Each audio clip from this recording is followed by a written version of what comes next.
Hello, welcome to our webinar on bureaucratic resistance and global autocratic ambitions. I'm Sue Stokes. I am from the Chicago Center on Democracy, and the other organization that is sponsoring this event is the Chicago Center on Effective Government. We are thrilled to have an amazing set of presenters with us today. We are going to be starting with a panel initially focusing on Eastern Europe, and then we will be talking about Latin America. And then the third panel we'll be having is going to be kind of bringing together a kind of more of a global vision and comparative vision about these really interesting questions of how bureaucracies are under attack from aspiring autocrats, and what, if anything, they're able to do to resist those attacks.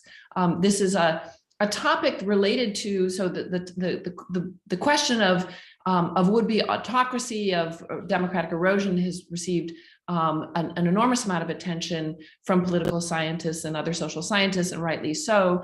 But the question of their attacks on the bureaucracy specifically is just now, I think, coming into focus. And so we're really excited to have such a stellar group of presenters on this topic. So we're going to start with the focus on let me just mention that this is a follow-up, in a sense, a webinar that we held in May that was focused on the U.S., on the sort of the Trump administration's attacks on the so-called deep state. So this is exciting to have to move that set of questions into a more international arena. And we will have Americanists involved, especially in our third panel, to kind of draw reflections from what we've learned about other regions of the world to the US experience as well. So let me see. Okay. So let me start by introducing our panelists for our first session. And they are, just very briefly, Monika Nalepa, who is Associate Professor of Political Science at the University of Chicago. Her research focuses on post-communist Europe. Her interests include transitional justice, parties and legislatures, and game theoretic approaches to comparative politics. We also are delighted to have with us Barbara Maria Piotrowska, and I apologize for all mispronunciations in advance. She is the Leverhulme Early Career Fellow at the Department of Political Economy in King's College London. Her research focuses on bureaucracies as a direct point of intersection between state and society. And she concentrates in particular on the incentives faced by bureaucrats, as well as how their organization and operations advance bureaucratic goals. We also have with us Dan Kelemen, who is Professor of Political Science and Law and Jean Monnet Chair in European Union Politics at Rutgers University. And his research focuses on the politics of the European Union, law and politics, comparative political economy, and comparative public policy. And we also have with us Tim Frye, who is the Marshall D. Schulman Professor of Post-Soviet Foreign Policy at Columbia University. His research interests are in comparative politics and political economy, with a focus on the former Soviet Union and Eastern Europe. My name is Sue Stokes. I am by training a Latin American regional expert, and I'm interested in democracy, democratization, democratic erosion, and other topics in comparative politics. So we are actually going to go not in the order that I just introduced folks. We're going to go in alphabetical order, very creative on my part. So I'm going to ask Tim Frye to get us started. And Tim is going to talk to us about pressure that state bureaucracies put on, pressures that politicians put on state bureaucracies in voter mobilization efforts. And he's a Russia expert of kind of stellar kind of level, but he's also going to make some comparative remarks with regard to the US, Argentina, Turkey, Nicaragua, and Venezuela. So Tim, get us started. Oh, by the way, audience members, Questions that you have, we will be doing question and answer. Please put your questions, write your questions into the Q&A function on Zoom. And we will get to those questions. If we're not able, if we have a kind of overflow of questions, we will get to them by the third session today. So, so please do start asking questions. Tim, go ahead. Thank you very much. It's really a pleasure to be here to kick off this session, which couldn't be more timely. And it's just a great group of presenters. So already well done in terms of organization.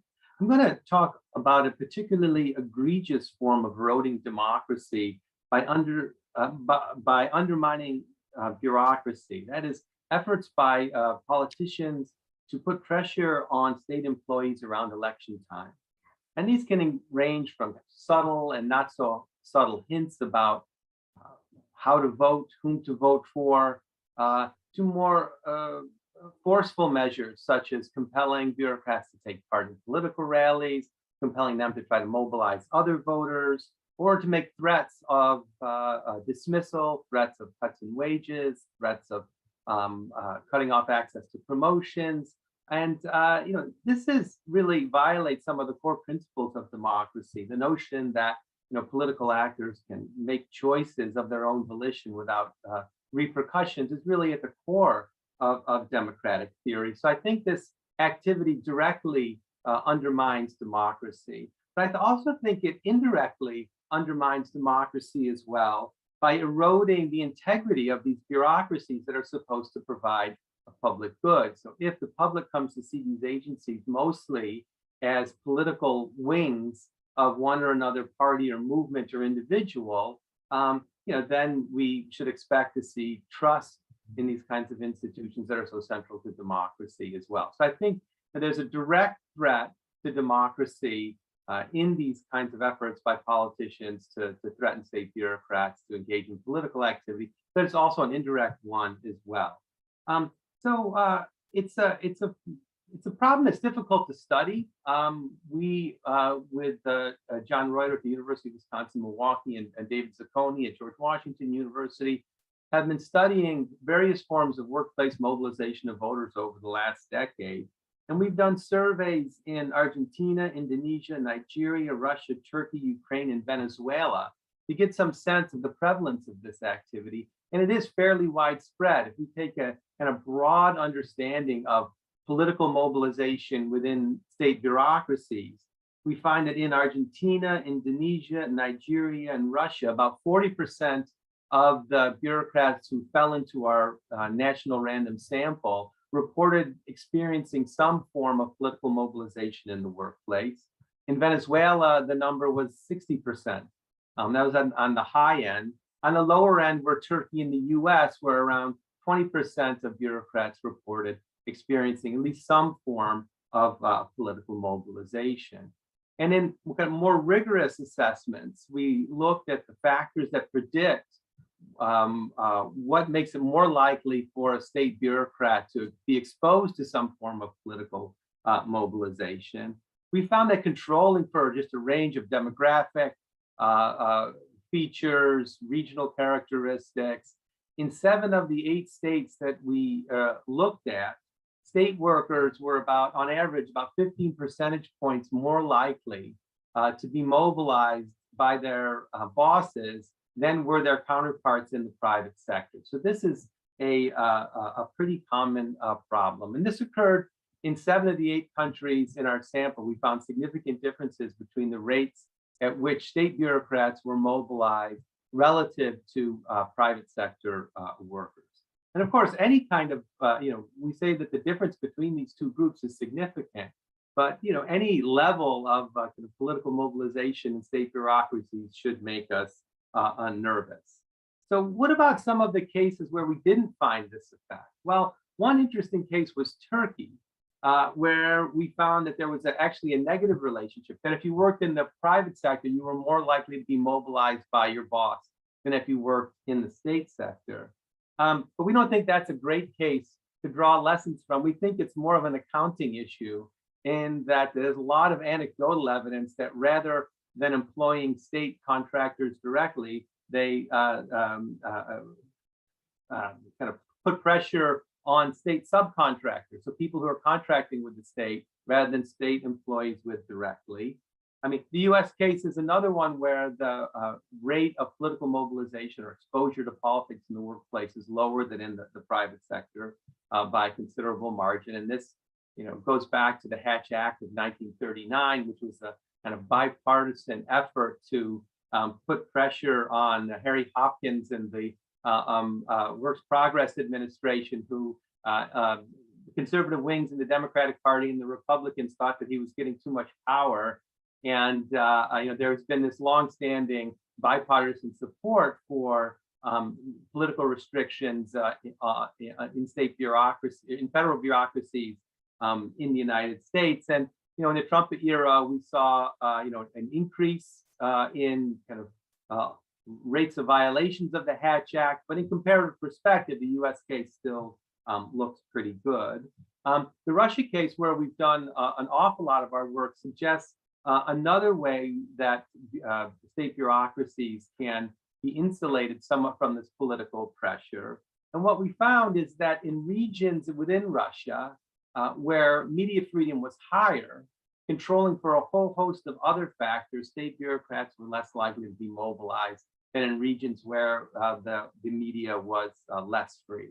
So I think that was kind of an interesting finding, and it suggests that their attacks on state bureaucracies and on state media might be complements rather than substitutes, in that in weakening the private media, it also makes it easier for politicians to put pressure on state bureaucrats and undermine democracy in that way. So I'll just leave it there to say that this is a widespread problem, one that we need to think a lot harder about. It seems to be widespread across a range of types of political systems. And one solution is a kind of political solution through civil service guarantees. And another way to kind of reduce this problem is by looking at the institutions that surround bureaucracies and give them the kind of political independence on which democracy depends. Thank you. Great, thank you so much, Tim. And I can see that not only are you a political scientist, but you're a good citizen. You got your I voted. Oh yeah, so it's election day here in New York City. So yes, we've been out and voted already. We practice what we preach. Great. So next up is Dan Kelemen, who's going to talk to us about Hungary and Poland. Go ahead, Dan. All right, thanks very much for having me. And I'll focus really mostly on Hungary just because the time is short, but I'm happy to answer questions about the Polish case as well in the Q&A. And first, I'd just like to, in addition to thanking you for having me, I want to congratulate the organizers on identifying what I think is really a very important topic in the sort of realm of backsliding, because while there has, as you said in your introduction, there's been, of course, great attention to many aspects of backsliding phenomena, and in particular on range of institutions, from attacks on independent judiciaries, manipulation of elections and parties. There really has been, I think, as you said, very little work on the role of administrations and on the attacks on bureaucracies. So I think this is important. I would want to note that there's one book, I don't know if the organizers have come across this. I think I've seen the proofs, but I don't think it's quite out yet, but a new book on democratic backsliding and public administration by Bauer, Peters, and 3 other co-authors coming out that I think does a nice job with some of these issues. But anyway, with all that said, what can I say about Hungary? And I think focus on Hungary is useful because it's the most dramatic case of backsliding in the European Union, first of all, followed closely by Poland. But also, globally, it's one of the fastest backsliders in the past decade. If you look at the VDEM's figures, from 2010 to 2020, the most rapid backsliders around the world, Hungary and Poland's actually the fastest. Hungary is right there and it's one of the few cases we have, where a country is descended from the category of kind of liberal democracies all the way to electoral autocracy or competitive authoritarianism. Okay. So in that respect, it's a useful case, I think, to look at for those who are worried about other liberal democracies and whether they might fall so far as to descend into the kind of category of hybrid authoritarian regimes. So those are reasons that it's useful to study Hungary. What are the main lessons we can take? Well, it's pretty sobering in terms of the theme before us today. I guess my main takeaway would be, do not count on the bureaucracy or the public administration to stand up to the autocrats. Don't count on them. Certainly the Hungarian case would suggest, A, they didn't make much of an effort, if any, and B, whatever effort they made was a complete failure. They have had, I would say, no discernible discouraging effect on the backsliding trends we've seen there. And so that's the main takeaway. Now, basically, the long story short, which I can't go into in just a few minutes, is, as most of you will be very familiar, after Orban's Fidesz party won a major victory in 2010 in what was at the time a free and fair election, given the disproportionate nature of the Hungarian system, with a plurality of the votes, they were able to translate that in actually a 2/3 majority in parliament, which in the Hungarian system allowed them to rewrite, amend or replace the constitution. And basically what we saw then in the years following 2010 was what some have called a constitutional revolution, where they completely remade the institutional order of the country in a way designed to concentrate power in the hands of the ruling party, including throughout the bureaucracy, which I'll get to in a second, where that took the form of taking even previously independent offices and putting them under political control, putting in place appointees closely tied to the ruling party in newly created positions with long tenures of office, et cetera, and gradually, famously seizing control of the judiciary. But to our point, specifically today on the administration, it's quite striking. This was one of their very first targets. Right away in 2010, they passed a major law which essentially did away with the career civil service and the kind of protections for career civil servants. And in the initial version of this law in 2010 allowed dismissal of public administrators without any justification whatsoever. Now, the Constitutional Court hadn't quite been captured yet at that time. They were still in process. And so the Constitutional Court pushed back on that a bit and overruled that provision of the law. But then, as has been the dynamic with this regime, when they came back with a new version of the law on civil servants, now they say you have to provide a justification. You can't fire people without a justification. But here are two of the justifications that superiors can use to fire civil servants: lack of loyalty, right? Or non-conformance with the supervisor's value standards. Okay, so basically what they did then is they purged all the upper echelons of the bureaucracy with haste, and quickly put in place their own cronies throughout the bureaucracy, diminishing its expertise, making these patronage jobs for Fidesz loyalists. This went through all the top levels of the hierarchy. They also put through reforms to greatly centralize control in the close circle around the prime minister. And they did this not just in the staffing, where they did the purge and replace, but also in things like budgeting, including both the expenditures, but also the distribution of funds from the EU was very centralized. And so that the bureaucracy essentially, instead of being any kind of impediment to the regime, it quickly became a very effective servant of the regime's backsliding agenda. I could go on and on, but I guess the last thing I'd say, are there any publicly minded democratic, let's say civil servants with democratic values? Sure there are, but they're operating in a real environment of fear, right? Those who are left. There's fear of being laid off if you're seen as at odds with your superiors who are all party loyalists. And so, that environment of fear, I think, it makes people keep their heads down and keep quiet. And the very last thing I'd just like to say, when we talk about civil servants or the administration, I guess one question I'd be curious what others think, how far down does this go? And I would emphasize that in Hungary, the party takeover of the administration, we're not just talking about like senior civil servants.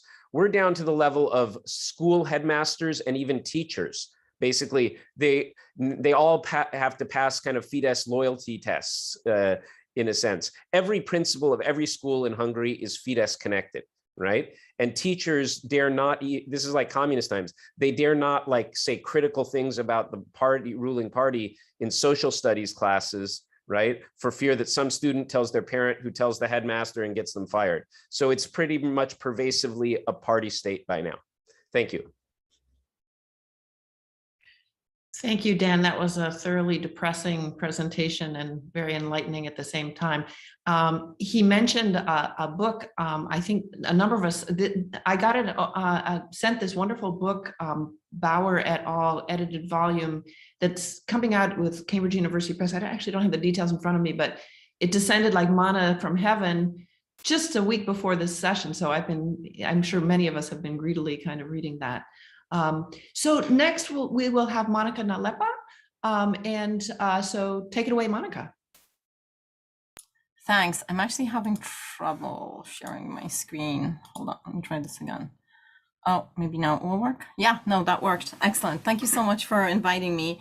And I'm really glad that Dan ended with this reference to communism, because when I started thinking about the potential for bureaucracies to resist creeping authoritarianism, I thought, well, that kind of like depends what kind of bureaucracies they are. And I think in the context of post-communist Europe, it's very hard to abstract from the fact that Poland, Hungary, and these countries in this region are basically squeezed between one definite authoritarian experience and another potential authoritarian experience. So I'm going to approach this question from the point of view of what kind of bureaucracies do these countries actually have?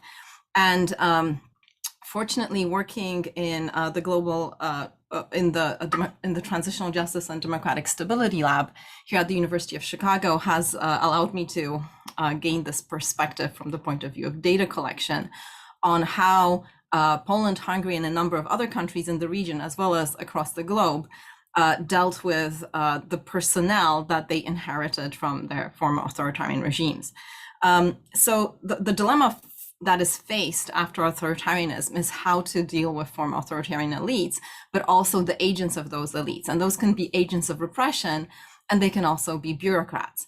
So there are two arguments here that are very much competing. One is to just punish those agents very harshly and completely fire them and start building agencies anew, maybe so harshly because of the fear that repression, that without it, repression has the potential of returning. But on the other hand, there is this fear that punishing outgoing autocrats and their collaborators and the bureaucrats might incite authoritarian backlash. So that is why punitive forms of transitional justice, especially in the post-communist region, have sort of given way to non-punitive forms of transitional justice, namely personnel transitional justice. So this is where the bureaucrats become relevant. So there are two ways really of dealing with sort of like two types of personnel transitional justice policies, right? On the one hand, there's dealing with secret collaborators. And this is your opening of the archives of the secret police and finding out who the informers of the secret police were. And oops, sorry about that. And finding out who the informers of the secret police were. But that doesn't really tap into those who worked for the former regime in the form of, on the one hand, bureaucrats, so the state administration, and on the other hand, law enforcement. So thus far, I very much thought about purges, so the removal of known collaborators along the lines of removing from their positions members of the police, especially agents of the secret police, and basically people who were sort of like experts in violence on part of the communist regime. But the invitation to present this panel sort of urged me to actually like rethink the role of purges when it concerns bureaucrats, right? So not those who are necessarily specialists in violence, but we're specialists in sort of in upkeeping the communist state. What the transitional justice database has allowed us to do is basically collect data in chronological order on how countries recovering from authoritarianism, including post-communist states such as Poland, such as Hungary, over the years since they transitioned to democracy, have dealt with their former authoritarian elites, state apparatus, agents of law enforcement, and so on. And what we've done in the lab is we've separated transitional justice events into positive events, so decisions at the state level that have moved the transitional justice process forward, and negative events, that is the decisions that have halted the process or created impediments to it. And this has allowed us to basically come up with measures of the harshness, or if you will, severity of transitional justice. So what I'm going to now show you is data from Europe on the severity of transitional justice over time, over the years since the transition to democracy. And I'm going to ask you to focus here on several European countries. And what I'm going to do is show you a contrast between purges of bureaucracy and purges of law enforcement. So this is the newest from the Transitional Justice and Democratic Stability Lab. We've actually disaggregated these purges. And this pretty interesting picture emerges.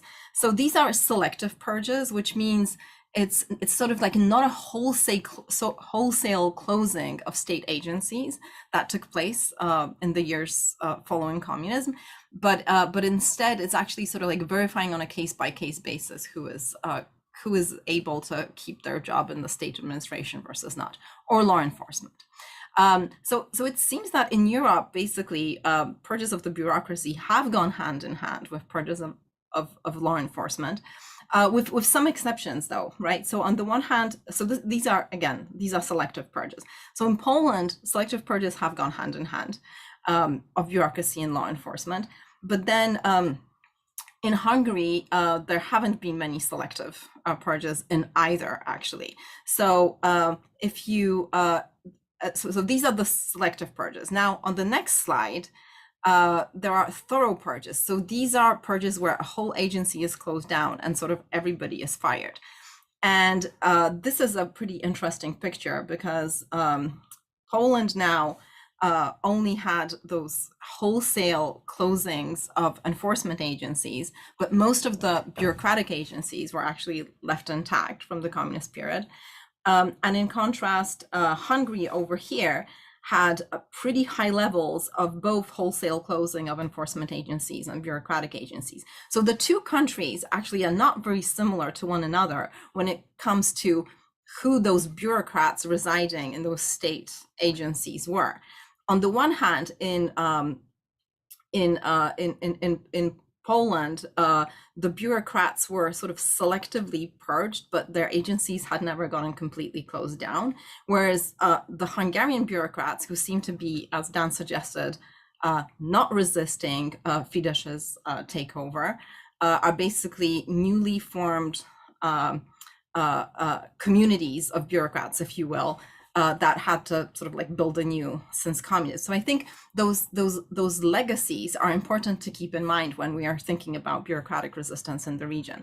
I also have two other slides showing the same data for Latin America, which I will just gloss over to give you an idea of how little time or how much time in post-communist Europe was spent on purges relative to other regions. So this is the comparison picture for selective purges in Latin America, only purges of law enforcement, which kind of makes sense since those were military regimes. And these are the thorough purges in Latin America. Basically, only three countries undertook thorough purges of the military apparatus. So this is basically just a perspective of, well, okay, if the bureaucrats are resisting, who are actually the bureaucrats? And I think this helps us understand who actually was staffing those agencies at the time when Orban, Kaczynski, and others came to power. So I'll end there. Thank you. And I'll stop sharing my screen also. Thank you, Monika. That's fascinating. And I should have mentioned at the beginning, when we get into the Q&A, it'd be great to have panelists talking to each other. I'd be really interested to see how Dan reacts to Dan and Tim react to that. Okay, as a late alphabet person, I can say that I spent all my life coming last, but Barbara, definitely last but not least. Please go ahead. Hi, hello, thank you, Sue, for inviting me to this fascinating panel. And the advantage of going last is that I also can kind of react to the previous panelists' kind of contributions. But let me start by just saying that in general, in my contribution, I would like to highlight the role of two factors. So the role of street level bureaucrats and the motivating role of ideology, because I feel like these two aspects are frequently overlooked in the discussion of the interplay between bureaucracy and democratic backsliding, but can be important in the Eastern European context and beyond.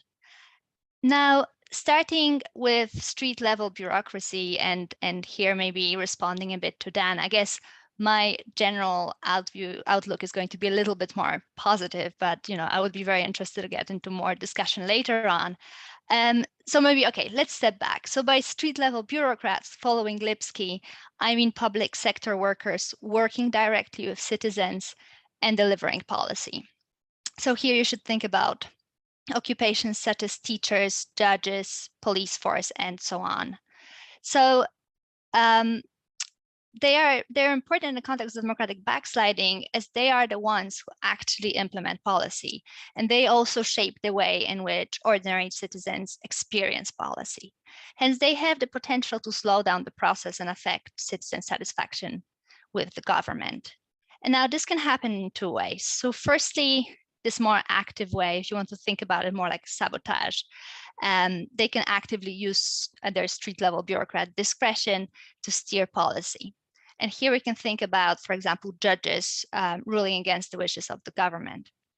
The second mechanism is perhaps a little bit less obvious and a little bit closer to maybe shirking, is that the street level bureaucrats can consciously or unconsciously display lower levels of effort put into policy implementation kind of across the board.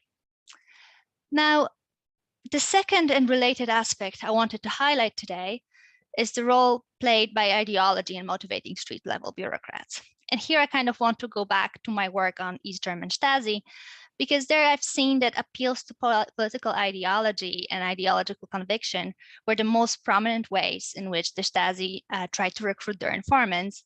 And then depending on the extent to which you actually trust the Stasi files, this appeals to political conviction was also the main way in which informants were enrolled.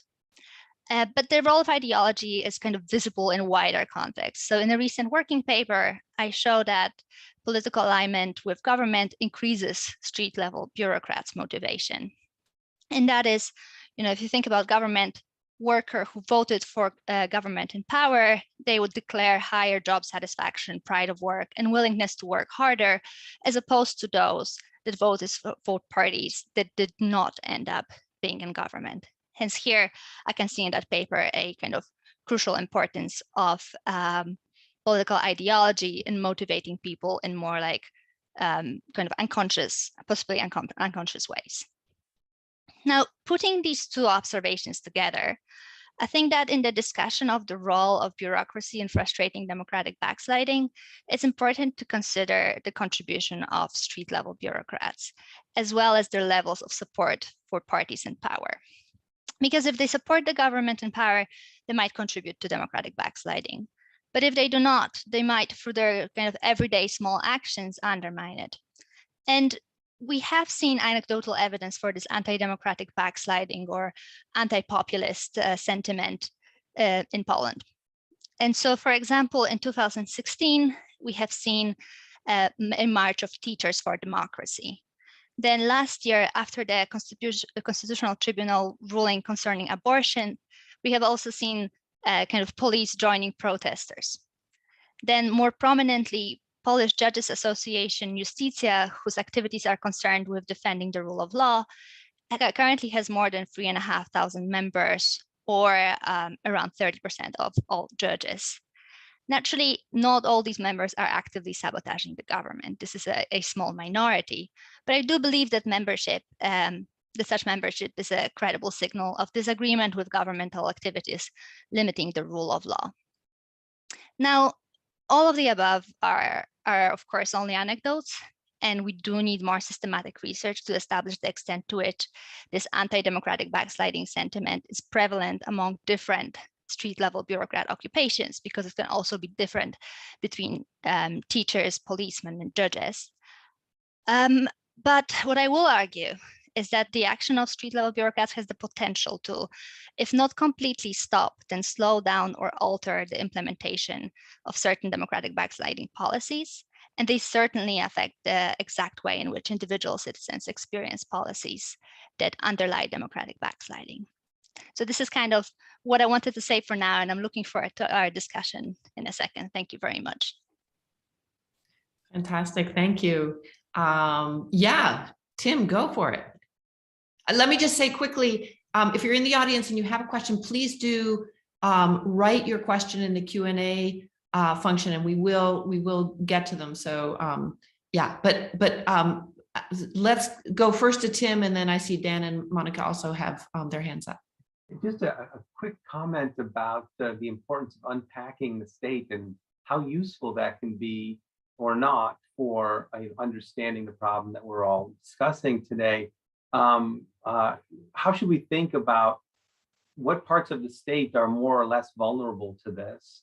I mean, in Dan's case, it seems like, that that there's just this momentum that takes place. Once one part of the state falls, it's harder for the other parts of the state to resist.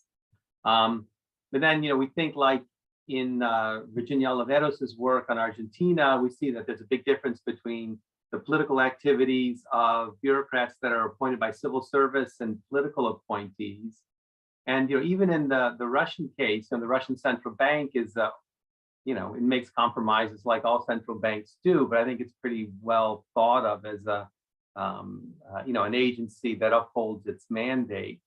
So, should we think about the state as, kind of pockets of resistance, as kind of Barbara mentioned, or is it just the case that once this process gets rolling, it becomes harder and harder to stop? I think that has implications for how we study the problem, but also as we think about strategies to try to protect bureaucrats. I think that's also one consideration we might want to talk. Great, thank you, Tim. We have a couple questions coming in, but let's go to our panelists first. Monika, go ahead. I thought Dan was ahead of me. Oh, sorry. Dan, go ahead. Oh, sorry. Well, yeah, either way, but I'll be very quick. On point Barbara brought up about street level bureaucrats, and it kind of relates to Tim's point about the different elements of the sections of the state. I would just add something we haven't really talked about. I guess when we talk about the administration, the implication is we're talking about the national administration. But I do think there's also important issues surrounding the role of local governments, okay? Even if that's not exactly what you meant, Barbara, when you say, because there can be street level national bureaucrats, but there's also the local governments. And I think, in the case of Hungary, on the one hand, the national government really penetrated, or the politicization of the bureaucracy went all the way to the street level, in the sense that kind of county offices run by the central government were highly politicized. But on the other hand, where you had like local mayors, for instance, the guy who's going to be challenging Orban in the upcoming election is an opposition mayor, or in Budapest, where you have the opposition elected in a number of cities, et cetera. There you did have those local governments controlled by opposition trying to use the tools and resources of local government, including their local administrations, to resist autocratization, right? And anyway, there's a lot more to be said about that, and battles between the central government and the local governments. But that's, I think, another element. And should I, Susan, answer the question that was put to me in the Q&A while I'm at it, or no? Sorry, you're muted. Actually, yeah, sorry. Let's quickly go to Monika, and then we'll jump to the Q&A. I just wanted to jump in and say that one of the issues that Barbara's presentation raised in my mind is the sort of variation in the nature or motivation behind potential bureaucratic resistance. So there's one kind of resistance that's like, we're in danger of losing our jobs, our salaries are being cut. There's sort of kind of resistance by bureaucrats, qua bureaucrats. And then there's also potential political resistance that can be partisan, can be ideological, can be resistance to the kind of project of erosion. And it's interesting to think about success or failure of those kinds of motivations. By the way, stick around, folks, please, for the next Latin America session, because I think we're going to see some interesting variation there. Monika, your turn. Yeah, so super quickly, just to comment on Justicia, this association of judges in Poland, I think that's an excellent illustration of the point that Sue made, that it can be ideological motivation or just like fear of losing jobs, because there are judges who are basically being forced into retirement or forced to move to the outskirts, to some rural areas in Poland as part of retaliation for ruling in PiS's disfavor. But another thing to keep in mind is, like, here, I think this legacy aspect is particularly well visible, because the judiciary is probably the sole sector of the state that completely avoided purges and lustration, because every time that there was a decommunization bill put together in Poland, the judiciary would make sure that it exempts itself by using the argument of rule of law and judiciary independence. So they kind of have experience in resisting purges, which I think is coming in now handy. I mean, it seems like the state is like really cracking down and trying to purge all the judges, but I think if it wasn't for that strong network and sense of community, and like, we survived purges of the anti-communists, will survive purges of peace, I think the judiciary would have been weakened much faster in Poland.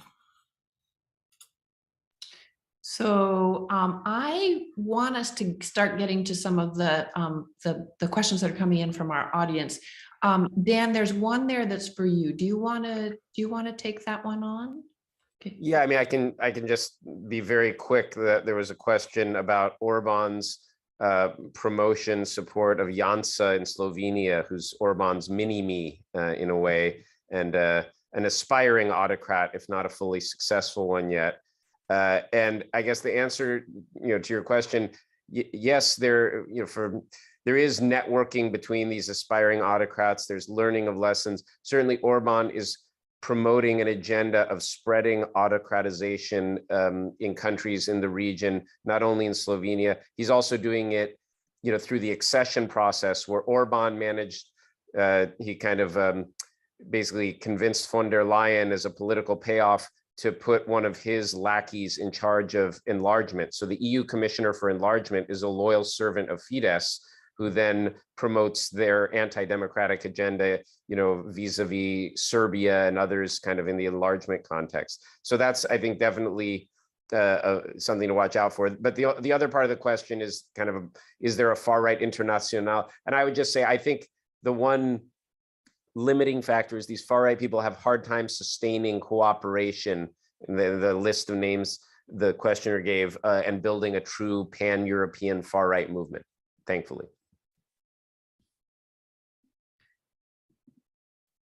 Thanks. That's really interesting. I remember being so struck by Viktor Orban's invitation to the White House. I think he came twice during the Trump administration, and sort of, the puzzle that who's the constituency in the United States for that visit? It seemed like that wasn't what it was about at all. So Tim, I'm going to turn you into our Turkey expert, since you talked about Turkey, and there's a question about Turkey in the Q&A. Would you mind I don't know if you've had a chance to take a look at it. Yeah, I took a quick look at it, and I'm not an expert on Turkey by any stretch, but the issue raised here is the opposition declared October 18th a day by which, after that date, the opposition, should they come to power, would hold bureaucrats responsible for following orders that they saw as illegal. And it raises this really interesting question about what's the relationship between opposition parties or movements and bureaucratic resistance. And one of the reasons we're concerned about political abuse of the bureaucracies is that it really makes the playing field very uneven, because the opposition is not in a position immediately to provide the kinds of carrots and sticks that incumbents do. So there's just a big incumbency advantage, and from a perspective of democratic theory, it's problematic. On the one hand, this kind of, if the opposition kind of recruits bureaucrats to their side to be anti-government, in the short run, that would seem to be a way to buck up political resistance. But then it also just raises the question that it increases the politicization of the bureaucracy, as a norm in and of itself. So I think there's an interesting strategy question about, should the opposition try to promote bureaucratic neutrality as a norm, or are there real benefits to trying to politicize the bureaucracy in order to weaken the incumbents, given the huge advantages that incumbents have? So I think that's almost a transitional justice kind of questions of what do bureaucrats do when a new party comes to power, and should we hold them accountable or not? So I'll leave it there. When Tim, when you started your presentation, I, as a Latin Americanist, thought that what you meant was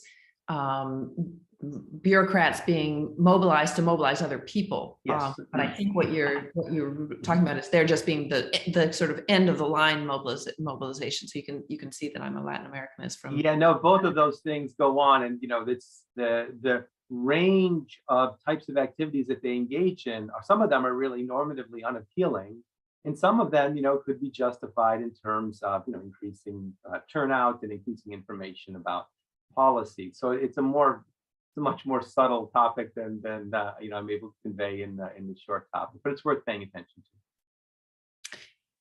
Emily Tallow has a very interesting question, which I'm just going to throw out to anybody who would like to engage with it.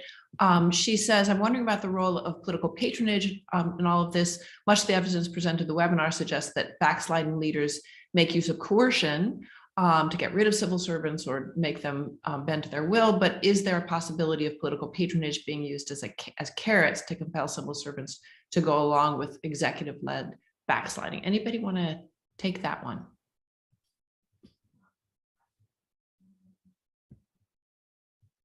Monika, go ahead. Yeah, sure. So I think that's a great question. And I think, again, it sort of like depends on what the career expectations of bureaucrats were at the time.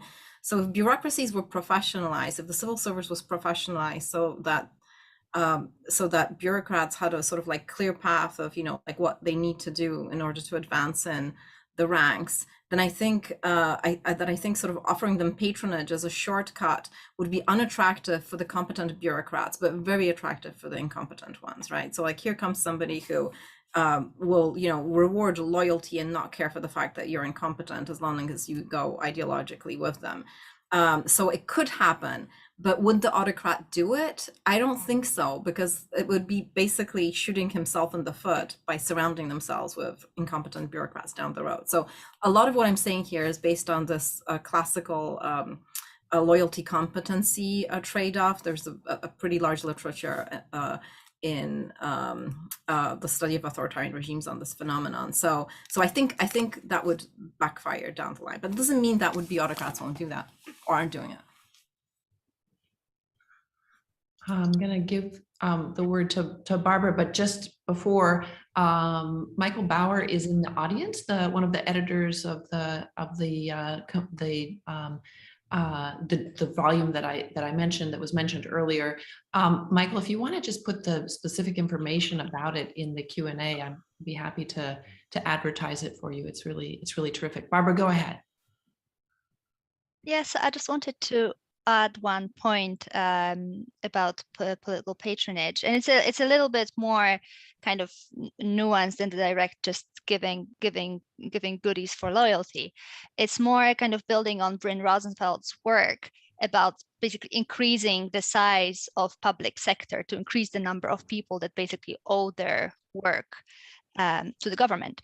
And this is what Bryn argues. This is what's been going on in Hungary. So I think it's one thing to think about people who are already in place being bought off or replaced by somebody loyal, but the other thing is this kind of extensive margin. It's basically just increasing the number of people that can be dependent for their job by the government. Thank you. We just have a couple minutes left. We're actually going to take a quick break between panels. And I don't see any more questions in the Q&A. I was going to ask Dan if you would respond to, it seemed as though the image I had from your presentation was the kind of bureaucracy being cut through like, you know, a knife through soft butter. And Barbara had a little bit more sort of view of effective resistance. Do you want to kind of jump in on that? Are you guys looking at different things? Do you think, tell us your reaction. Yeah, I mean, I think I'd want to talk to Barbara more, and you know, which kind of examples and things she has in mind. I mean, I would say that, you know, one thing that's come up, I mean, I wouldn't call it the bureaucracy exactly, it's the judiciary, but you know, the example of the Polish judges and justice. When I think of in Poland and Hungary, where has the greatest, you know, the greatest resistance from, let's say, officials working in some capacity in government come, it's been those Polish judges, been the most mobilized, you know, fighting for rule of law against the moves of the regime. I think, you know, in Hungary, I just haven't seen it really myself. And I think, but it's not that I'm blaming, you know, civil servants for not doing more. I think in these kind of hybrid authoritarian, you know, electoral authoritarian regimes, it's tough to do because after all, like when Fidesz came in, they had an electoral mandate, right?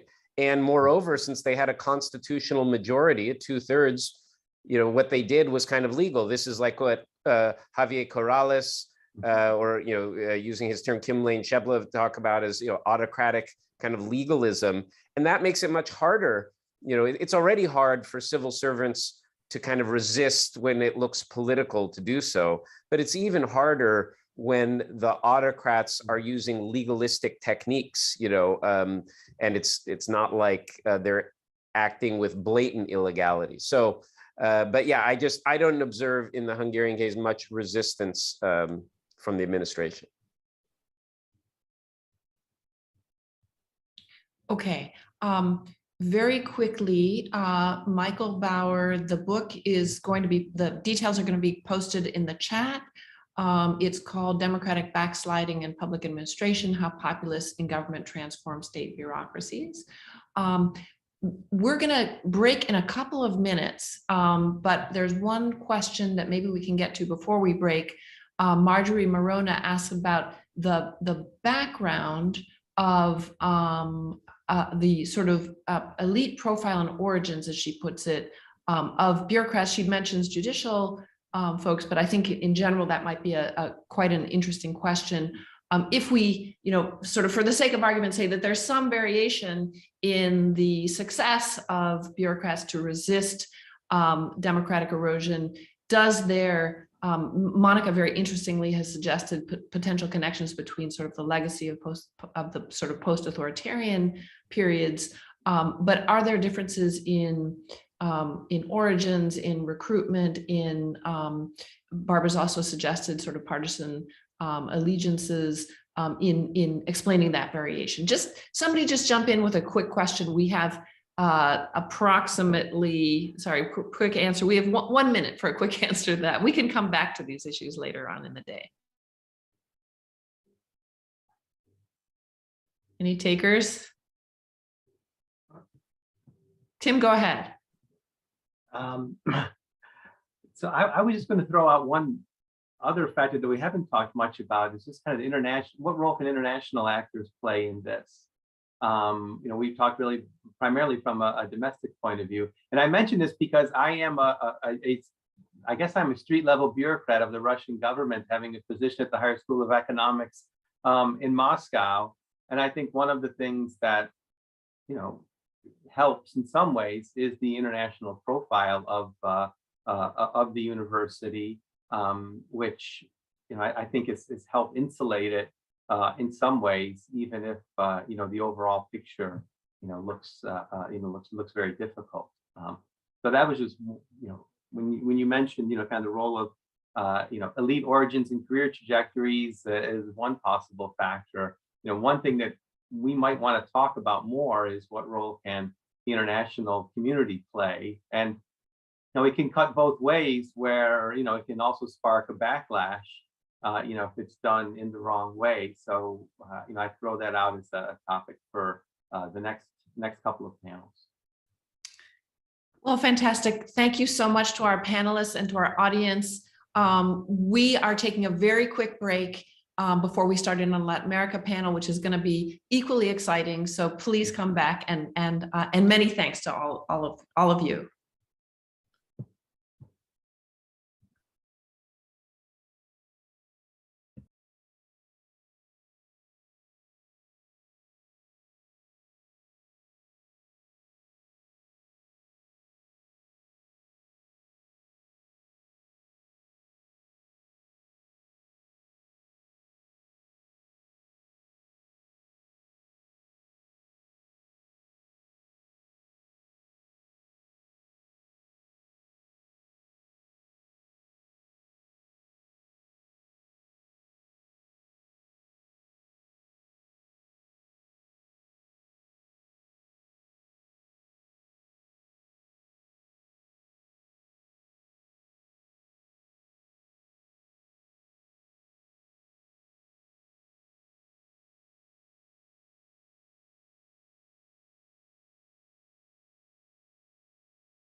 Greetings, everyone.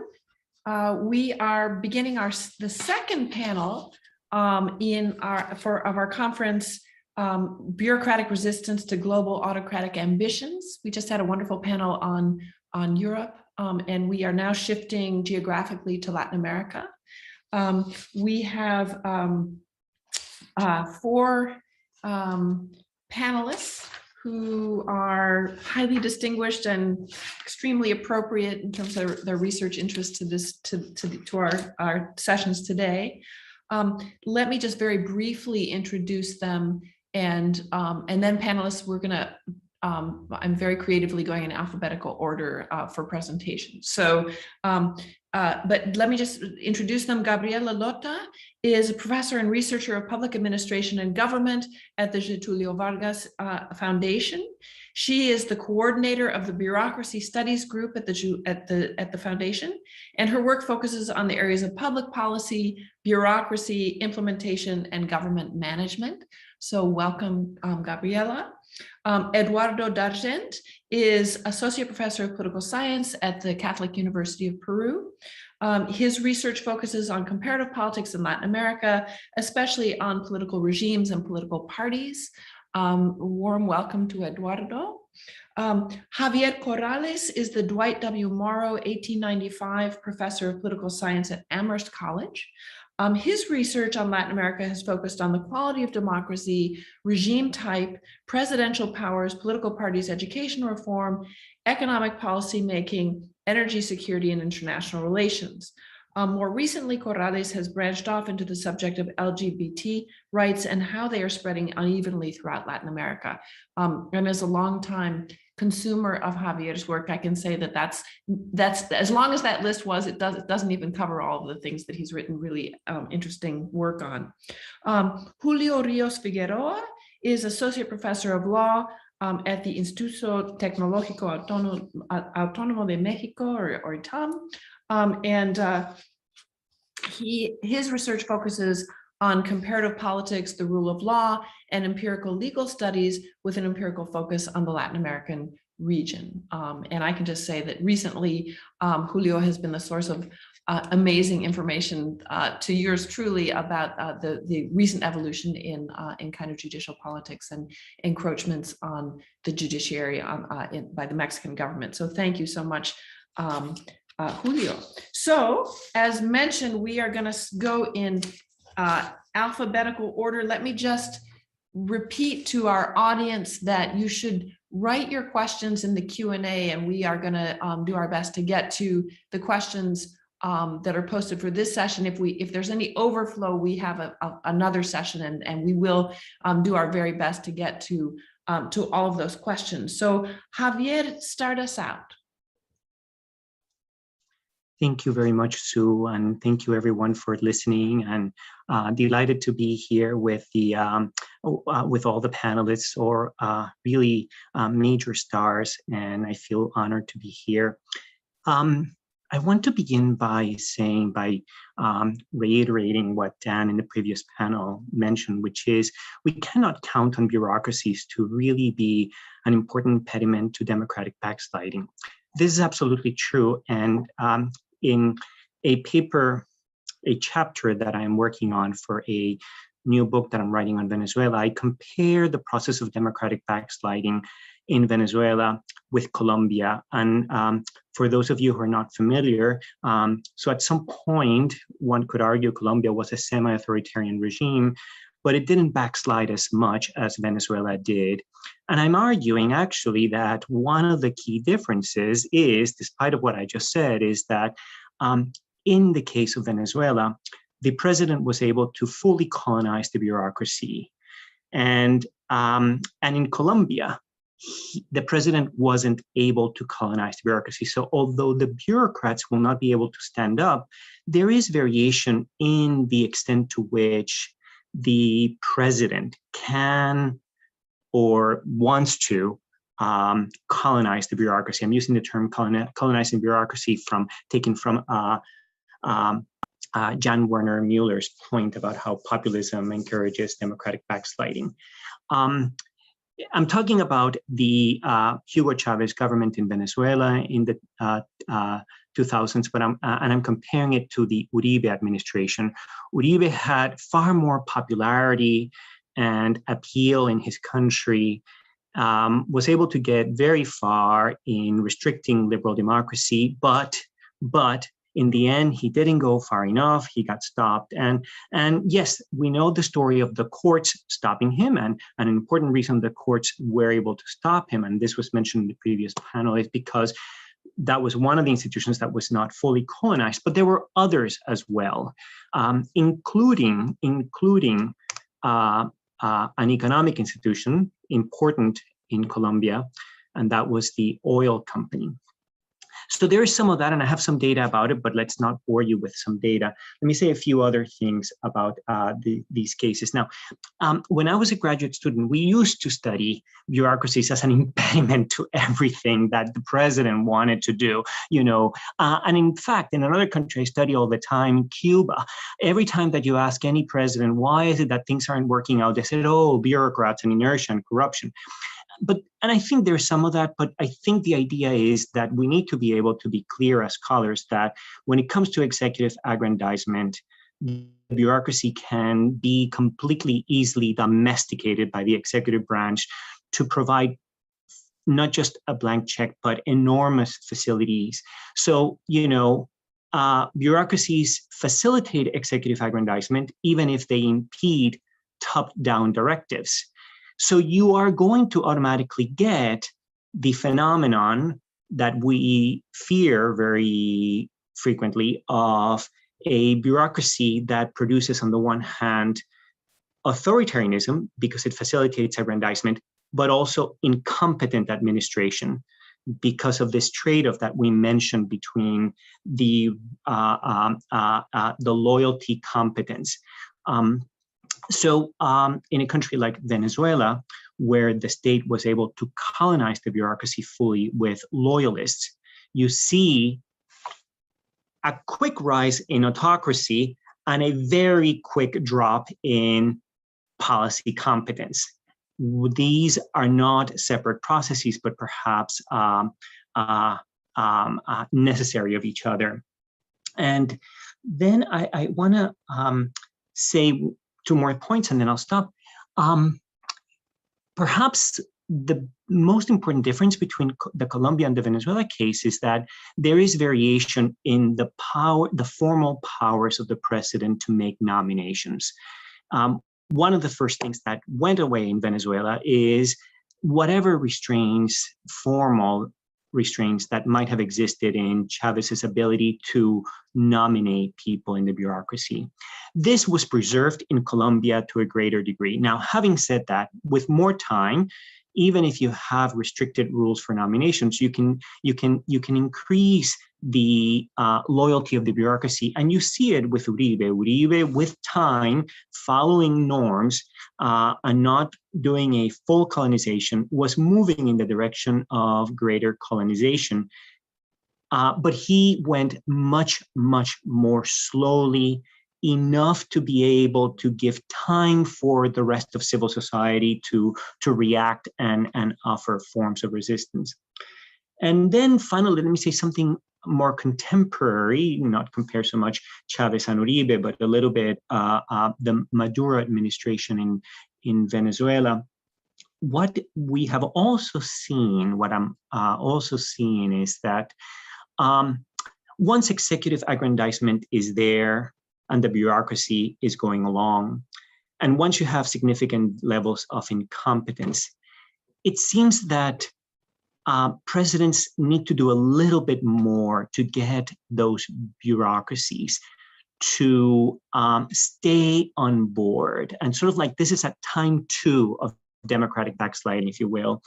And what I find is that the Maduro administration really goes out of its way to provide what I call function fusion in a recent paper I wrote, which is you basically expand the powers and latitude of those bureaucrats. There comes a time where it may become necessary for this president, in order perhaps to move away from a certain degree of inertia once the regime reaches a certain point of political stability with enormous incompetence, for the president to be able to say, don't turn against me, stay with me.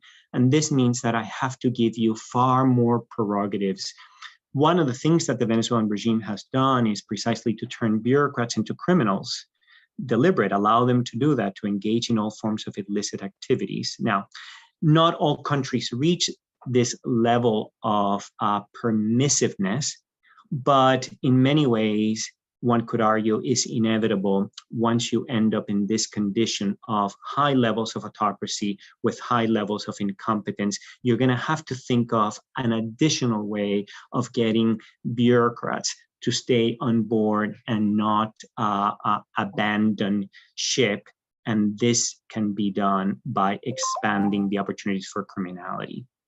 Thank you. Those were my remarks. Thank you very much, Javier. So much to think about and to discuss later. Just a reminder to the audience, any questions that you have coming up along the way, please put them in the Q&A function. Eduardo. Thank you very much, Sue. Thank you for the invitation. And it's great to be with so many talented and dear colleagues in this panel.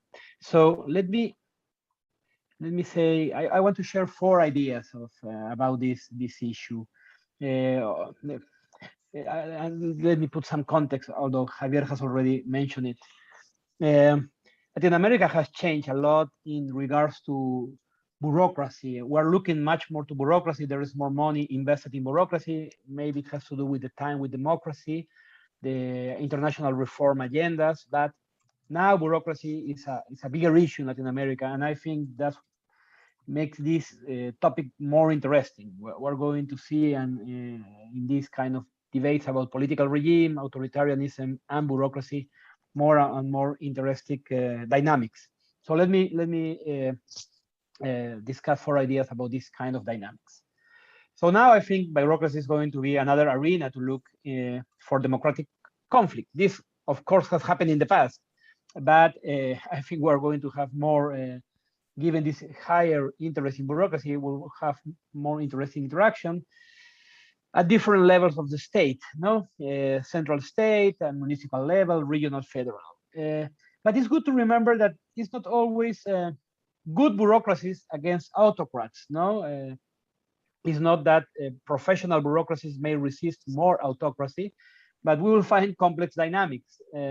Sometimes, as Javier has showed or discussed, bureaucracies can help autocrats to advance their interests, especially because autocrats have an interest in using bureaucracies to increase their legitimacy.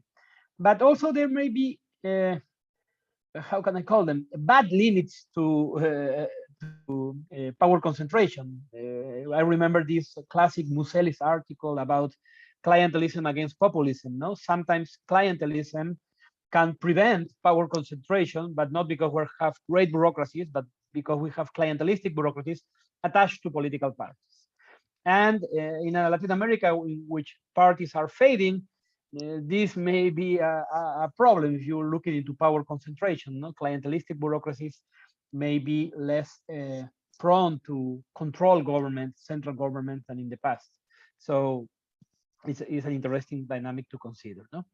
Second, I think Javier is right. The legitimacy and opportunities and type of leader matters a lot to explore the issue.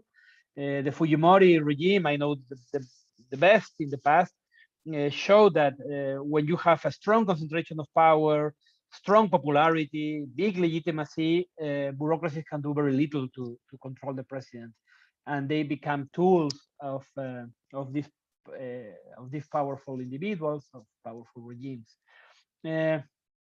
But also, when we have these wannabe autocrats, division of power, the division of Congress, the institutional strongholds at federal levels can also reduce and make these efforts fail. So we're going to look a lot into the conditions that allow for more or less democratic control. I don't think the argument, the old Barbara Geddes argument about parity of forces, increasing autonomy and professionalism of bureaucracy is correct. But basically what we were talking about Colombia or Venezuela in the past, you can have clientelistic bureaucracies and parity. But it certainly is going to matter for power concentration and how to look at veto points. No, also important, I think, is that the type of populist you are dealing with. No, if the populist is more right-wing oriented, we have seen with Uribe, with Fujimori, how the elites, economic elites, may not tolerate power concentration in economic instances, or they may oppose it, but be much less easygoing in regards with control of other parts of the bureaucracy. You know, the central bank remains independent, the bureaucracy respected, but not so much in other areas of the.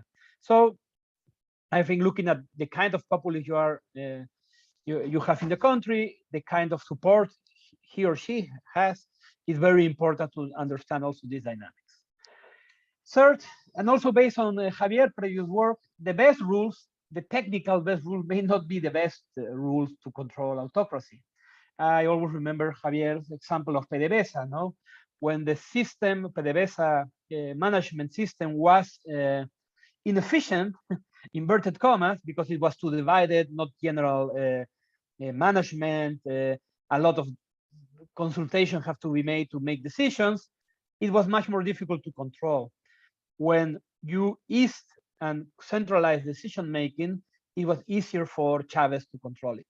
Something similar, although we are not in the road of clear authoritarianism in Peru, but something similar we're seeing now in Peru, when a left-wing oriented government with very little previous government experience came into power. They have to try to make a lot of appointments and fail, but they failed because of an anti-technical rule passed by the previous Congress that tried to give bureaucratic stability in many areas of the state, and that rule was strongly questioned by experts that say that that will ruin meritocracy in certain areas.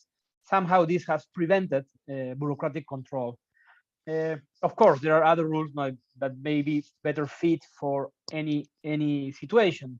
Profiles for positions are also being right now a limit to executive control of bureaucracies in Peru, basically because there is something to say, hey, this guy you are trying to appoint is not adequate for the position. Finally, I think we are talking about democracy a lot in the sense of pluralism and checks and balances, but let's not forget that social democratization in unequal societies can be a very strong political tool, especially to attack bureaucracies. If bureaucracies of democratic spaces are perceived as privileged, and in countries where you have still these very strong racial disparities, bureaucracies can be attacked as saying that meritocracy or good bureaucracies are really bureaucracies highly unequal, based on unequal access and discrimination. Of course, there is a lot of rhetoric in this kind of views, because many of these leaders want to infiltrate bureaucracies. We have seen that in Bolivia, we have seen in Peru, we can see it also in Mexico, no? But this kind of argument of real democratization and real access to everyone, which is a noble argument put in the democratic sense, can also turn into a political tool to infiltrate bureaucracies. And I think bureaucracies have to be very aware that what they sometimes call meritocracy or high quality may be building unequal ways of access that can be highly make them highly vulnerable if they face a populist leader that exploits this division. This is, again, not a new issue. We have seen this kind of fighting with Stalin, the Cultural Revolution, and in less dramatic cases, in which democratization goes hand in hand with attacking the old elites.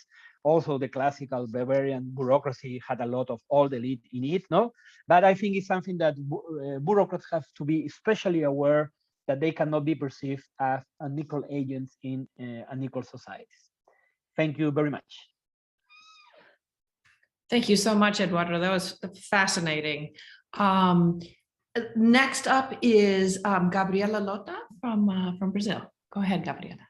Okay, so thanks for the opportunity to be here to discuss the Brazilian case.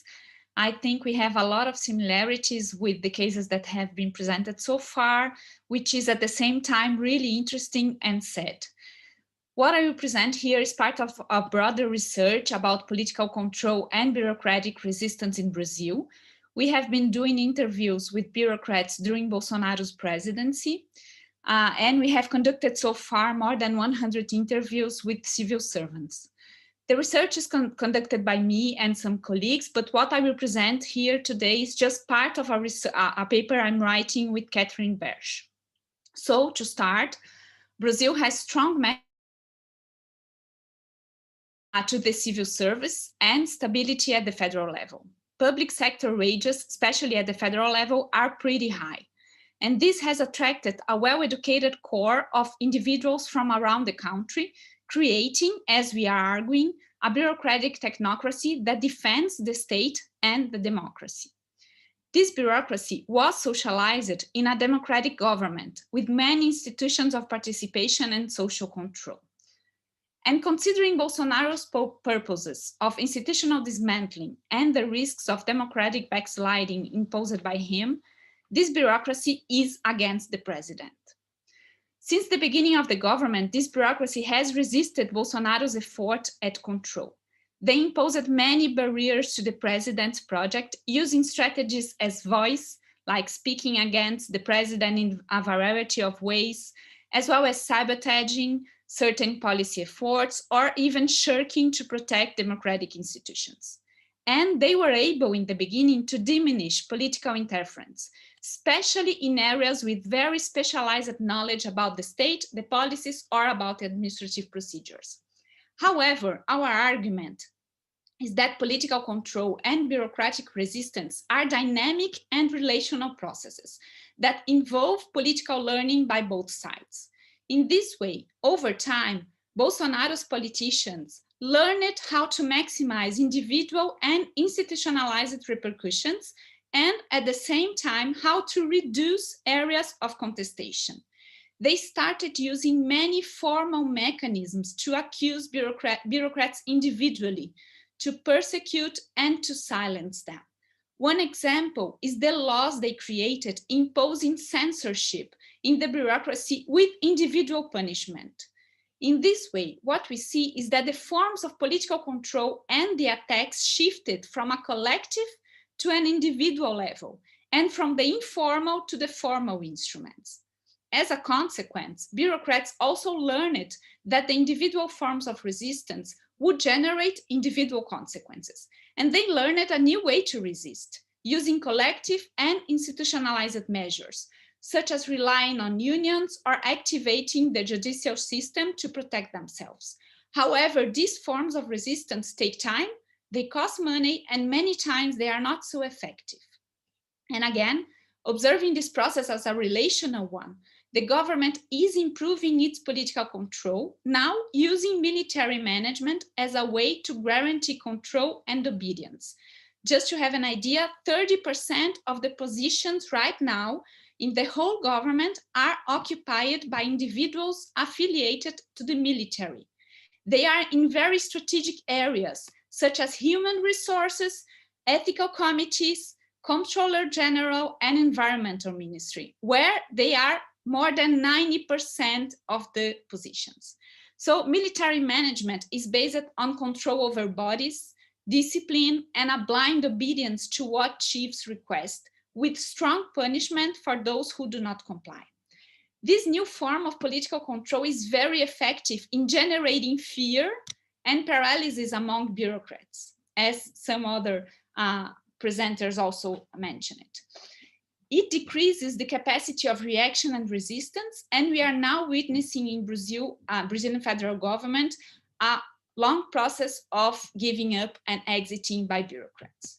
So finally, seeing together this learning process of political control effectively induces bureaucrats to remain silent or loyal and to implement president's preferences, which in this case are related to institutional dismantling and democratic backsliding. To understand this whole process, it's important to remember the phrase spoken by Bolsonaro in the first weeks of his government. He said, "We have to deconstruct a lot, undo a lot of things, and then start constructing again."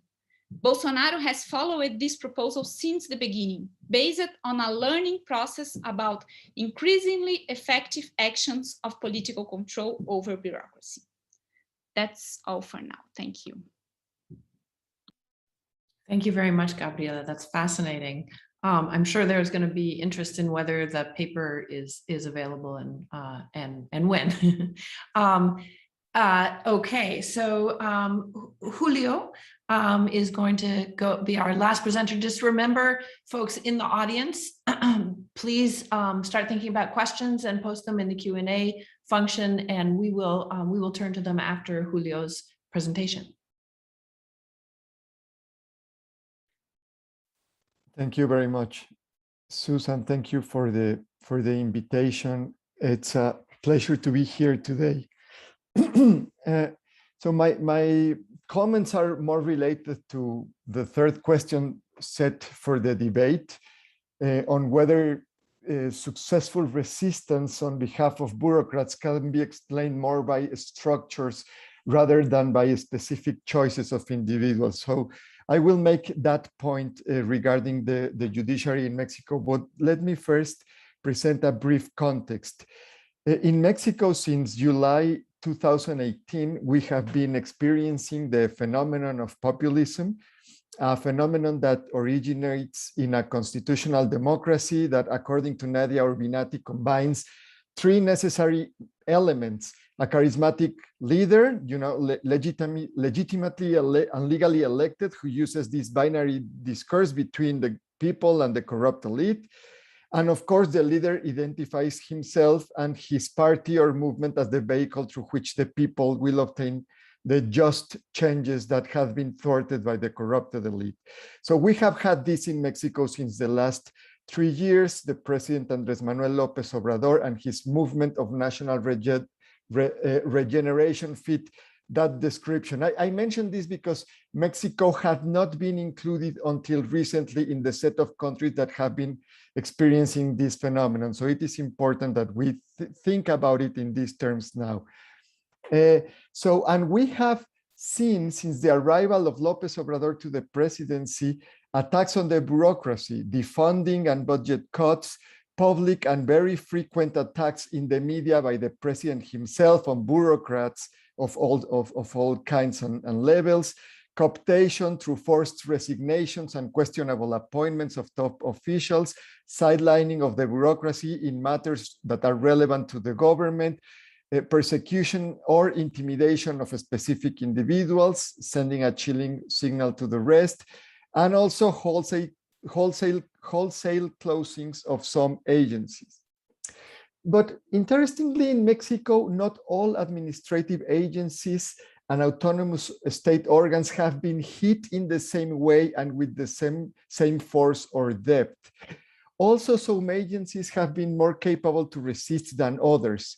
The strength of the civil service that varies across agencies and the legal framework under which they operate, from government agencies with no autonomy to constitutionally autonomous state organs, in part explain this variation.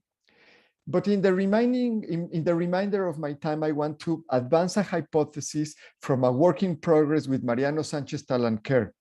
So our paper touches on one of these structural elements to try to explain resistance across bureaucracies or agencies.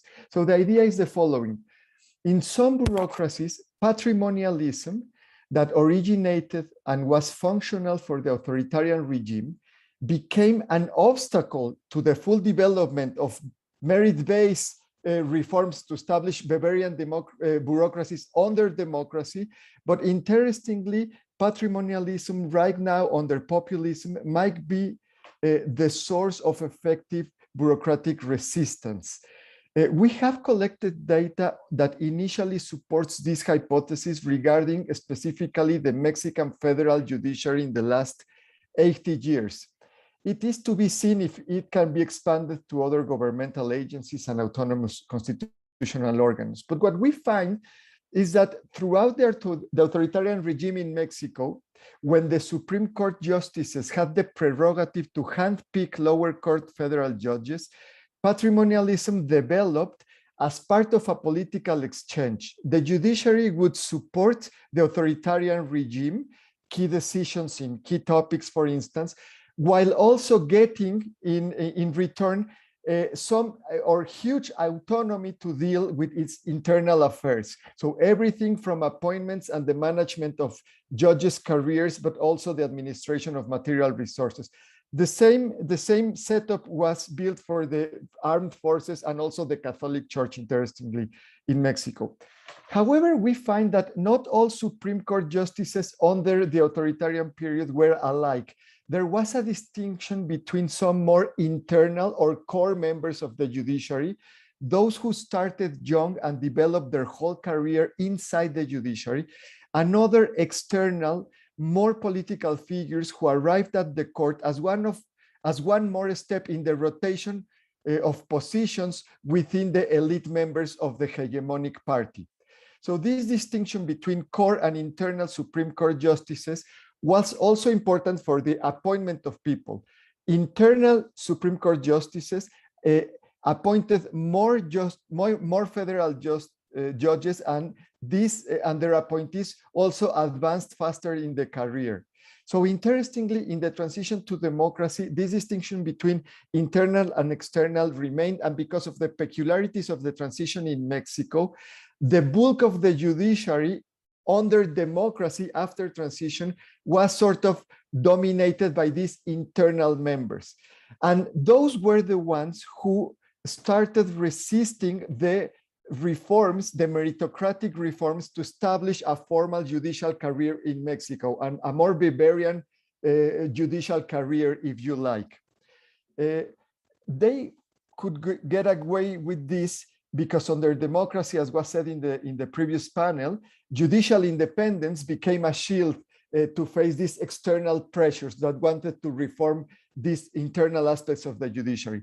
Interestingly, the populist attacks to the judiciary in the last 3 years have been supported by some external justices, including the Chief Justice, but there has been an effective resistance being mounted by the more internal members in the Supreme Court and also inside the judiciary. So making decisions that at least stop or delay some of important reforms that President López Obrador has started to push. So I leave it here, and then we can discuss more. Thank you very much. Oh, thank you, Julio, and thank you to all of the panelists. You've given us an enormous amount to think about. Let's go. We have a couple of questions from the audience, so let's go first to those questions. Actually, two for Gabriela, but if anybody else wants to jump in also on these topics, feel free. So Marjorie Morona says, should we say that in Brazil we are experiencing a kind of institutional arrestment as a general strategy of government, even considering the huge internal variation of Brazilian bureaucracy? And I'll just go to the next one too, and you can sort of hold together responses. So again, for Gabriela, has the pressure faced, excuse me, by, this is from Maria Claudia Augusto Melendez. Has the pressure faced by Brazilian bureaucrats in office also been seen in civil service requirements and of entry requirements? In other words, is the Bolsonaro government also changing the rules on civil service to admit new bureaucrats more aligned with government positions? So a couple of questions on Brazil. Okay, thanks for the questions. First, about the Marjorie's question. So what we have been seeing in Brazil, of course, the Brazilian federal government is very diverse. So it's not possible to have a general analysis about everything that is going on, because of course we have pockets of places where people just support the government, and of course these places are not under resistance and are not under political attack. But in every places that had any kind of issue in which Bolsonaro's wanted to have control, for example, environment, human rights, social assistance, health, education, that are areas where he has a very different kind of ideology. In these areas, they are doing political control over bureaucracy. But at the same time, as Marjorie mentioned it, this process is a learning process, as we have been arguing. So they selected some areas where they just started trying different forms of attack. And as soon as they realized that these forms were good ones, they were just applying these forms that they learned before in other parts of the government. So they are just spreading the kind of political control all around the government in every places that has issues where they want to control somehow. About the question from Maria Cláudia. Maria Cláudia, right now in Brazil, we are not, the government is not contracting people. They are all the processes of contracting stopped for two years ago, since 2 years ago, because we don't have money. So we can't see systematically a change process in the way they contract people. But what is very important to understand this whole process is that they have a project right now of administrative reform.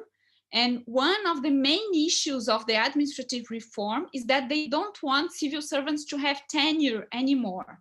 And this attack over tenure is very important to explain the attack over bureaucracy. Because of course, as Eduardo mentioned before, bureaucrats can resist because they are tenured. Bureaucrats can resist because they are supported by the law, and they cannot, it's not simply to take them off the government. But as soon as this project is approved, they won't have any kind of resistance anymore from the bureaucracy. So, Maria Cláudia, I don't think they are changing the process of recruitment, but they are trying to change the whole process of how bureaucrats are contracted by the government with this administrative reform, which is based on the idea that the state is very expensive. So they use this idea that they have to cut expenses to change the rules and then have a weak bureaucracy. Julio, did you want to jump in on this? It is not on this. I have a question to Gabriela and Javier, but do you want me to make it now or? Yes? Go ahead. Go ahead. Yeah. Okay, so because I thought it's very, very interesting this in the trade-off between loyalty and competence that we have been talking about in the previous panel and this one, and the role of militarization of public agencies in Brazil and Venezuela, because that is happening also in Mexico. So do you see militarization as breaking the trade-off so that they are both loyal and competent? And that and then also the question of time to mentioned by Javier. So what happens when the time comes to give much more discretion to these competent and loyal bureaucrats, but who are the military? That's it. Javier, do you want to say something on that? Yes, I would have to say that the argument that the military was competent was mostly made by Chavez in appointing them. They really did not have, I mean, maybe it's the Venezuelan military, but they really haven't. It's kind of like the French military. They really haven't had any military success in many, many years. So it's decades, centuries. So it's hard to imagine that they would have success in running a bureaucracy and public services. But so in many ways, that actually harmed the competence of the bureaucracy. That said, that's a different question, the degree to which the military needs to be made coup-proof, because that is a very different phenomenon. How is it that one makes sure that the military does not rebel? So that's a different danger. And I also want to say one thing pertaining to Gabriela and Julio. This idea of tenure cannot be stressed enough. In Venezuela, just to give you an example, one of the things that they did was the contracting of lower level judges was done so that judges were provisional, which is the same thing as what Gabriela was saying. And this is the reason why the judicial system never challenged anything outside the law, anything committed outside the law by the executive branch.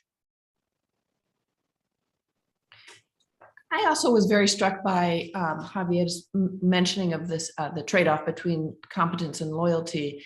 And I think that this is a question that is very relevant to the previous panelists as well as to these. So it's the political leadership, the aspiring autocrats can behave as though they're completely indifferent to the loss of competence, and certainly that looked like it was the case in Venezuela, very tragically so. But it can come back to bite them. And I had the occasion to do a paper looking at the sort of early pandemic policy responses of governments in the Americas, and it really jumped out that the aspiring autocrats, Bolsonaro, Trump, AMLO, and a few others, were really bad at the response. Not, looking not at results and sort of, rates of death and infection and so on, because a lot goes into that, but the quality of the response was terrible. And, that played a role in Trump's losing the elections here in 2020. Bolsonaro looks like he's a little bit on the ropes in Brazil. Who knows? The next move in the playbook, of course, is to say that if I lose, then it's fraud. But I guess just putting on the table that it's not impossible that the costs that come from the loss of competence might be internalized or anticipated or felt by the political leadership. Just to sort of put that on the table. But having eaten up more than my fair share of time, there are some other questions that have come through. So let me just, a question for Julio. Apologies, we may not get to all of these, but we will try to get to all of these before the end of the full conference. Rodolfo Sarsfield asks, Julio, do you have a hypothesis on why one of the sectors of the bureaucracy attacked that AMLO has attacked most has been the universities? Thank you. So, well, I think one of the sources one hypothesis can be found in the literature on populism, that President López Obrador has been attacking all alternative sources of legitimacy, like universities, civil society organizations, top officials, top bureaucrats with capacities, autonomous state organs. So he's attacking all those alternative sources. I would think that universities fall in that category. I don't know how has been this kind of stuff dealt with in other countries.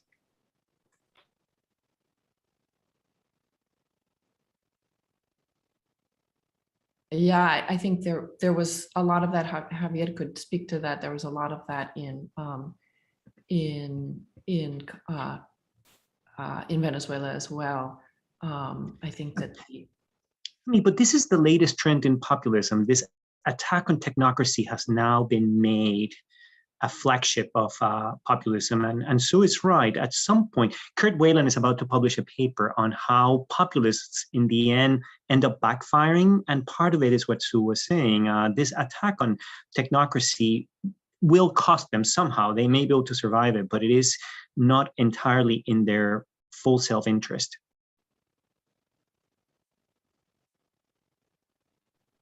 Eduardo, go ahead.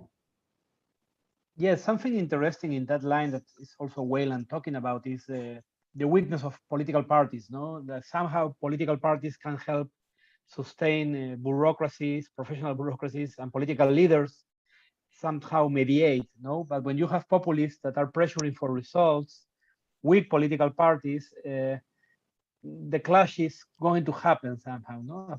As Javier was saying, the technocrats in the end, in many cases, they need some time, they need some space for reform, they need some stability. this kind of leader will push, especially if they can attack them of being, again, they are like discriminating, or they are not really open to the people, blah, blah, blah.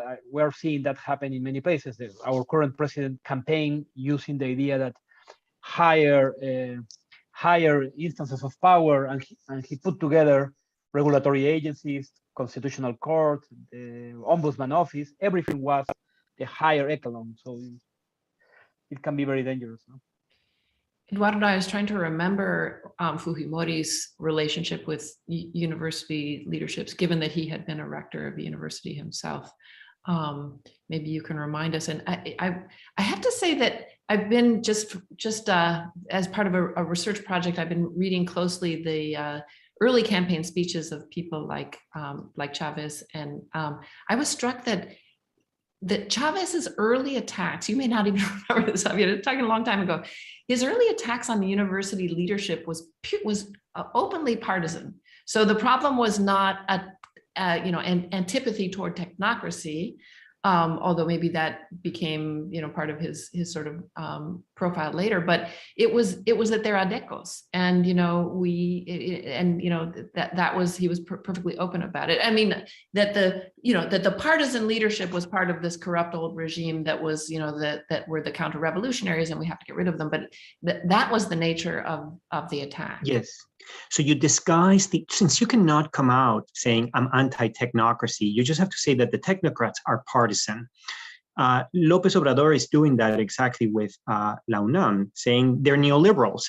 So ascribing an ideology, a partisan ideology, because they cannot really say I'm just against expert knowledge. But yes, I remember that period. And what's so sad, Sue, is that worked. It really made people sure, yeah, we gotta really clean the institutions of adecos. And so, sure, it's a very astute observation. Thank you for making it. The other thing that shocked me on the same period was Chavez's kind of flirtation with public employees at low-level public employees. So whereas the judges are, he describes them as almost entirely corrupt, and the political class is part of the counter-revolution, and so on and so forth. He sort of says, look, these low-level public employees don't have the power or resources to do the job that they're supposed to be doing. He's pretty clearly trying to win them over. That goes back to the question that we had earlier with sort of carrots as much as sticks. Yeah. Creating some kind of alliance with low level, street level, I think was the word that Barbara was using, bureaucrats. All right, so we have several other questions. Marjorie Marona, for Javier, do you think that the analytical category of autocratic legalism could brave or provoke this idea of bureaucratic, I think maybe resist or provoke this idea of bureaucratic resistance? Well, one of the things I should have mentioned when I wrote about autocratic legalism is that in presidential systems, and especially in Latin America, where constitutions exist giving so much power to the state, these constitutions are usually written so that the president has enormous prerogative in rewriting the regulations of the bureaucracy.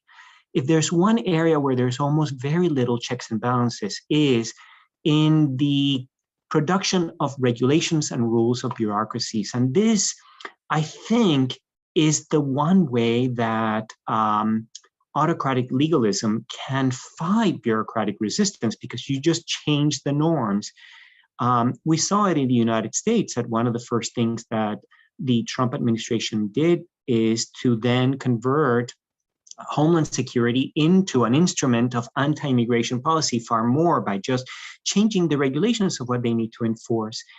And this is, I don't know if this is true of non-presidential systems or at least presidential systems in Latin America, but one of the drawbacks of Latin American constitutions constantly talking about the importance of states providing, is that they are very silent on ways to lessen autocratic legalism by presidents in rewriting norms and regulations that bureaucrats need to observe.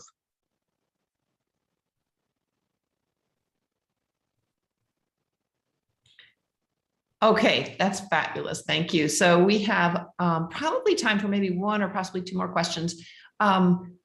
E. Brodkin has a question for Gabriela and others, anyone who wants to jump in. Interesting to hear about dynamics of bureaucratic control and resistance at higher levels of government, but we know that much of the practical work of government takes place at the street level. So this is going back to an issue that was discussed in the first panel, where policing, provision of health, education, and human welfare takes place. Can you discuss how street level bureaucrats figure in your analysis of possibilities for bureaucratic resistance? So again, Gabriela or any of the panelists who'd like to address that. Okay, I can start. So thank you for the question. We were discussing before the panel that Brazil has and Brazilian Federation creates an environment of resistance in local level and state level against the president. So most of street level bureaucrats in Brazil are connected to the local levels.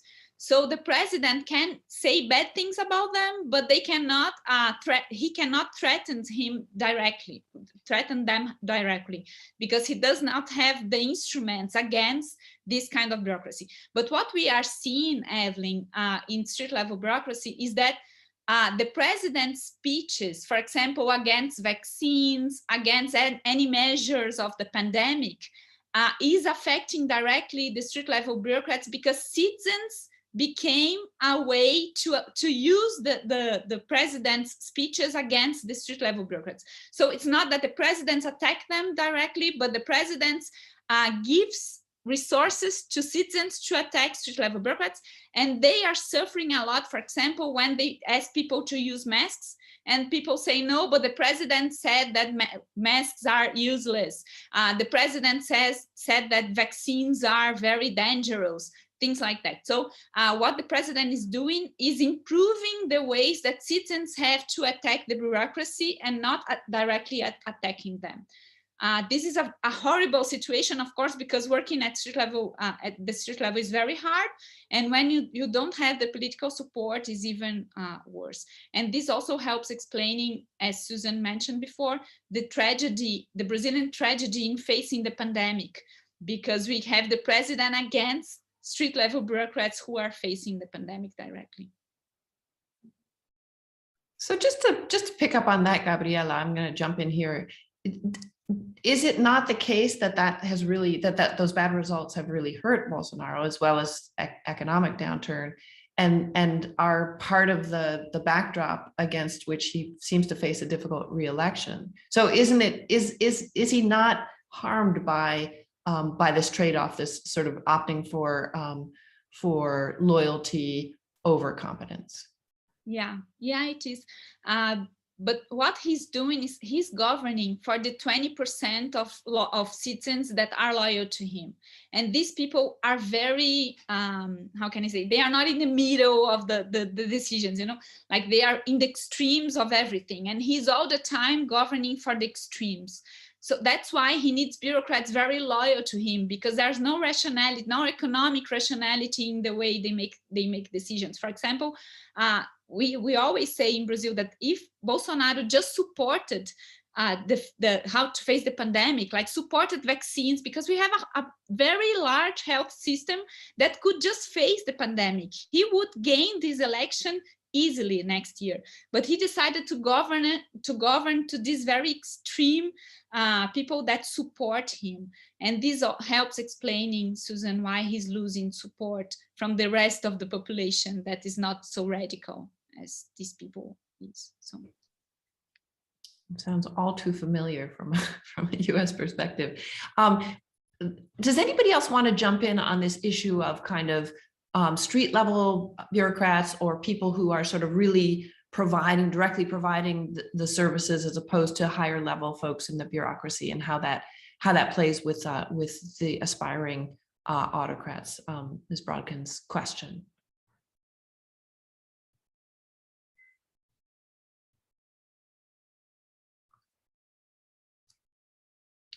Or any other, we have time for like sort of one more half comment. So go ahead, Gabriela.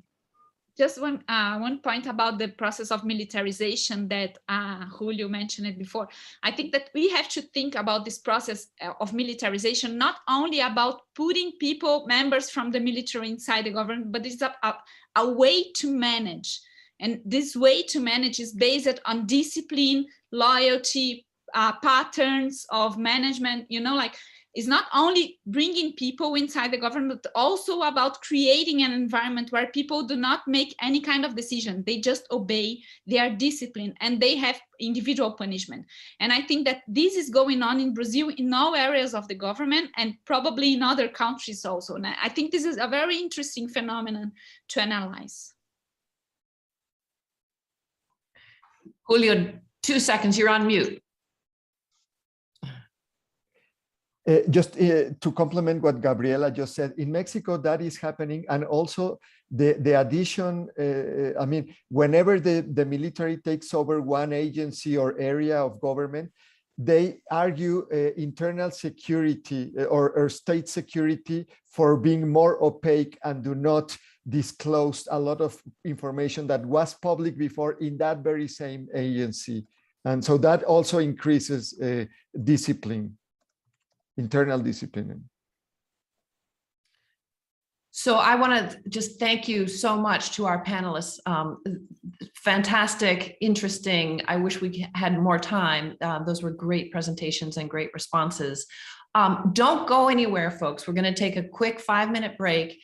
And our last panel is going to be, we're bringing in 2 experts on the US, my Chicago colleague, Will Howell, who is an expert on the US presidency, and Walter Schaub from the Project on Government Oversight. And they're going to kind of reflect, along with me, we're going to reflect on what we've learned in part from the US perspective. So back in 5 minutes, and again, thank you to the panel.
Hi, folks. Welcome back.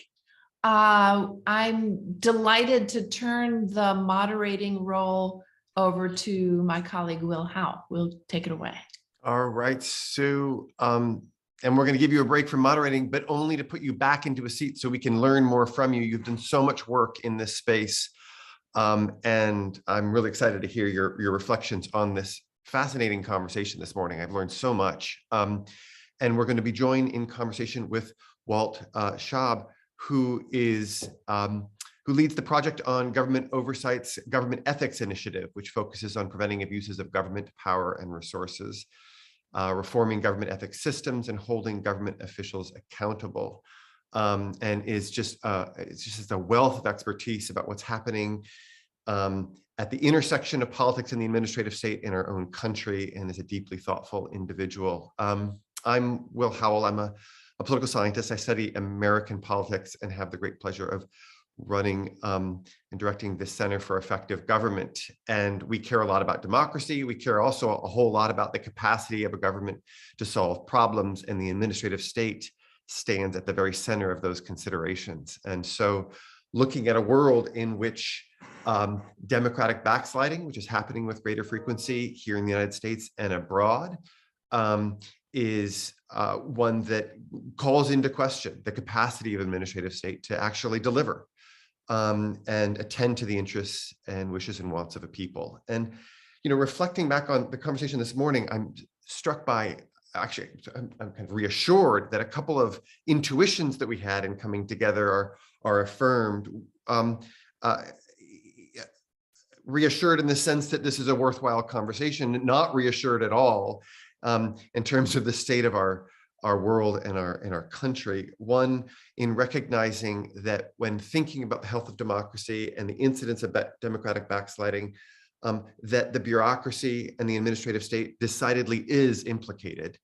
At the front end, so you noted that this is a topic that has not received as much attention as we think it ought to receive. And boy, it is clear the bureaucracies around the globe are put in the crosshairs when we think about rising autocrats and their ambitions. I'm also struck by the variability within countries and and across countries in what these strategies look like.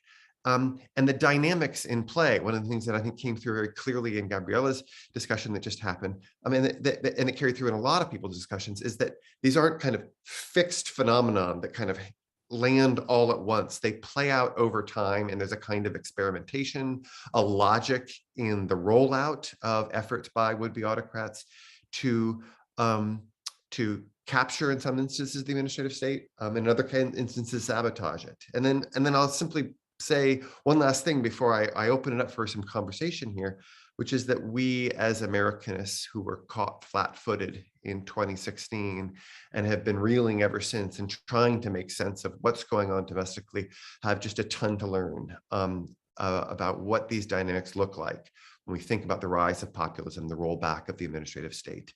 And so just tremendously enriching conversation. Thank you all. And what a thrill it is to have people from all across the globe joining in. And I thought what we might do in this last panel is to sort of do a couple of things. One is raise some general lessons that we heard from the conversation and from our own research, and then also tie back some of the observations that people have made to what's happening domestically. As Sue mentioned earlier, in the spring, we had a whole panel that's part of this series devoted to the Trump presidency. And I think there was just an awful lot for the Americanists in the audience, myself included, that was just sort of resonating locally. And a place to start is to think about the stakes involved when we think about attacks on the administrative state. What are the stakes involved as they relate to democracy? That the attacks are not just a marker of a larger phenomenon, but they present themselves as a kind of a bulwark of something much larger. They have implications for other things that are going on with attacks on the bureaucracy. Actually, not the attacks on the bureaucracy implicate attacks on the judiciary, and that tie in efforts to roll back the free and independent press. And then also they matter in their own right. And And Walt, if we could bring you in, this is something that you've you've worried a lot about. We saw at the tail end of the Trump administration efforts to reclassify significant portions of the civil service as political appointees. And if you could give us your own sense and speak a little bit about your own sense about what's at stake when we think about attacks on what would otherwise be thought of as an independent administrative state when we think about the health of democracy. Sure. You know, I was absolutely fascinated by a lot of the things said in the last two panels and a little bit terrified at how much they resembled things happening here. One of the key features of the attack on the administrative state in the last administration was the kind of trial and error that you talked about. This administration was probably the most unsophisticated, the least prepared to lead that I'd ever encountered. The agency that I led, the Office of Government Ethics, is a place I'd been for a long time before I led it, and we worked with past administrations coming in, and they always brought in experts who had experience leading and experience standing up White House offices. This team brought in those folks, and they actually did a great job preparing. They were surprisingly earnest in their efforts to prepare.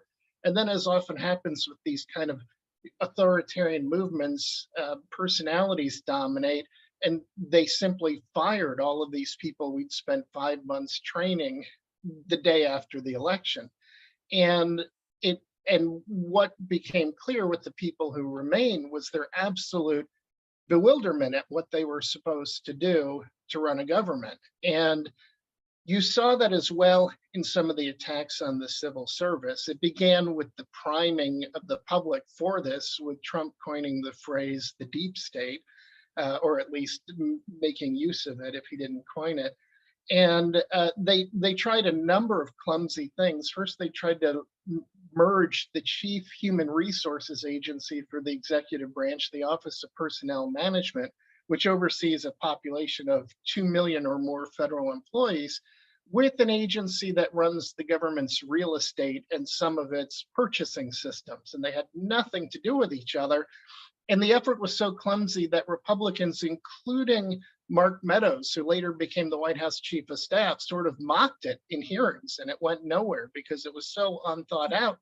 But what was really behind it in the fine details was that they were going to pull the regulatory authority of that agency out of the merged agency and put it closer to the president in the executive office of the president. And that was the only part of the merger they actually cared about.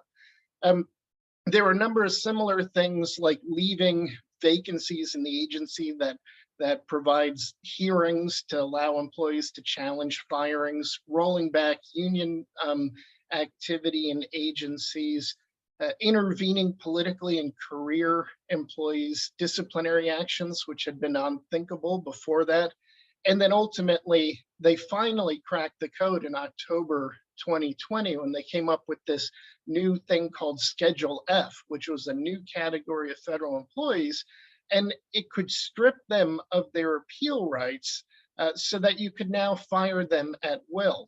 And that sets you up to return us to the spoils system of the 19th century, when corruption just flourished and the quality of government services was very low. And I think the next time an administration like that takes over, they'll start with that playbook and won't take 4 years to learn how to do it. So to avoid filibustering, which I'm opposed to these days, I'll pause there. But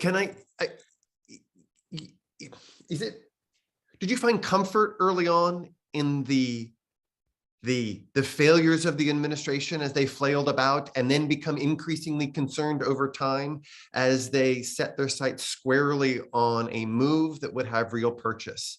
That is the reclassification of significant portions of the civil service. So in the earliest days, I was really concerned about their clumsiness because the nation's at its most vulnerable during a presidential transition. And if we'd had a natural or man-made disaster or an enemy attack or something like that, the government would have been hampered in its ability to respond. Once they finally got their act together and started standing up something of a government, though they left so many positions vacant, I became somewhat comforted at the sheer clumsiness of their efforts. And you saw even things where they were rolling back regulations, they would lose lawsuits over them. I mean, they actually were really terrible at their stated goals. They weren't good at the actual political items that they set out to achieve, except for maybe packing the courts. But they still had a destructive effect on democracy and on the bureaucracy. And I always felt that the bureaucracy would be able to hold out about 4 years. And they held out longer than the inspectors general did. They held out longer than Congress did in its oversight capacity. They held out longer than the FBI did in its investigative capacity. And so they really became sort of the last line of defense. And just to clarify what I mean by that, I don't think that bureaucracy has the power to do things that subvert a president or initiate things that are contrary to his or her agenda, but they have the ability to be a speed bump, to slow things down. If you give somebody an unlawful order, we have a law that protects them. And if you fire them for political reasons, they have appeal rights. And I felt that those protections meant that the people supportive of that president would not achieve their goal of turning the executive branch completely into one body controlled by the president, where each employee is an arm or a leg of the president and completely obedient. And that meant that unlawful orders were going to be illegal. Near the end, we saw that start to break down. We had the employees in the Office of Management and Budget, which is technically in the executive office of the president, although it's a distinct agency and employs a lot of career employees, carried out an illegal order to suspend the payment of hundreds of millions of dollars worth of aid to Ukraine to help the president extort them into interfering in our elections. And those are career employees who still work there for the most part, who carried it out. 2 resigned, any political appointees left, but there were plenty of career employees there who were culpable. The somewhat humorous irony is that they were the first ones Trump was targeting with putting into this new Schedule F. So while I was very alarmed by Schedule F, there was a little bit of dark pleasure in the whole live by the sword, die by the sword kind of thing, that these were the ones targeted first, although I really didn't want to see him succeed in firing them. Yeah. So you've done so much work in thinking about the kind of many dimensions of democratic backsliding and the kind of various frontiers at which democracies thrive or not, or otherwise. And you led our discussion this morning by pointing out that we as a discipline of political science and public administration ought to do more in paying attention to attacks on the administrative state. And I wonder if you might just say a little bit about your thoughts in hearing this morning's conversation, again, about these stakes involved. How do we think about how the kinds of phenomena that are playing out here figure into the larger phenomenon that is democratic backsliding? You know, I think that and I can't claim to be an expert in systems other than our own, but particularly from the things that were said today and the fact that you see this isn't just a United States condition. This is happening in places all over the globe. I think that it is increasingly clear that although they experiment and test and try different ways, there is a consistency and sort of a self-reinforcing nature in this recognition that the administrative state is somehow the enemy. You see Steve Bannon, who's tried to set up training camps in Italy for, I don't know what he calls them, I call them fascists, always rails against the administrative state and says his mission in life is to destroy it. Well, I don't think it's because a guy like Steve Bannon particularly cares about companies that are regulated by anti-pollution laws. I think it's because he sees them as a bulwark against authoritarian overreach. And on his side, helping him is every president we've had in recent memory. I mean, Trump drove us towards authoritarianism on a highway at 120 miles an hour. But it's not like the current president has turned the car around. He slowed it to maybe 15 or 6 miles an hour. And I'll give you just a couple brief examples. One is Congress tried to close the loophole that allowed Trump to get away with extorting Ukraine. It wanted to require more disclosure to Congress and more affirmative disclosure requirements about the apportionment of appropriated funds, because there's always some wiggle room in the funds Congress appropriates to the executive branch. And within the executive branch, they apportion the money among different agencies, theoretically consistent with the parameters Congress sets, but sometimes they push the envelope because that's what they do. And so Congress wanted more reporting. And the White House has pushed back, even in this administration, saying, oh, it would just be too burdensome to give you that information. But that's not true at all, because they have an internal intranet that between agencies that gathers this data, and they brag about how they can print it out in different ways. So much so that when I built an electronic filing system for the executive branch, instead of starting from scratch, we built it on their platform and leveraged that. And they're very proud of it. But then Congress shows up and says, we want more data. And they're like, oh, that's too hard. We might have to reach over and push a button.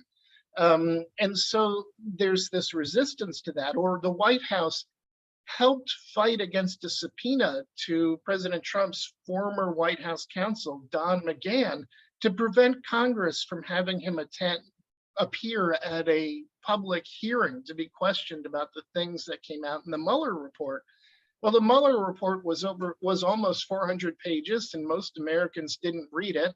And they weren't going to read a transcript of an interview of Don McGahn. So they wanted to put him on camera and ask him details about this with the world watching. And the White House fought and succeeded in getting Congress to concede that they would do a behind closed door deposition, and a transcript came out and nobody read it. You would even have to do some work to find it. And so I think one of the things that we may see in other places is that there are certain systems in place that create a natural tension where the people in charge are always pushing for more authority. And we depend on these kind of checks that we always brag about. But currently in our country, the legislative branch is broken as a check on the executive branch. It's not even losing the war, it has lost the war.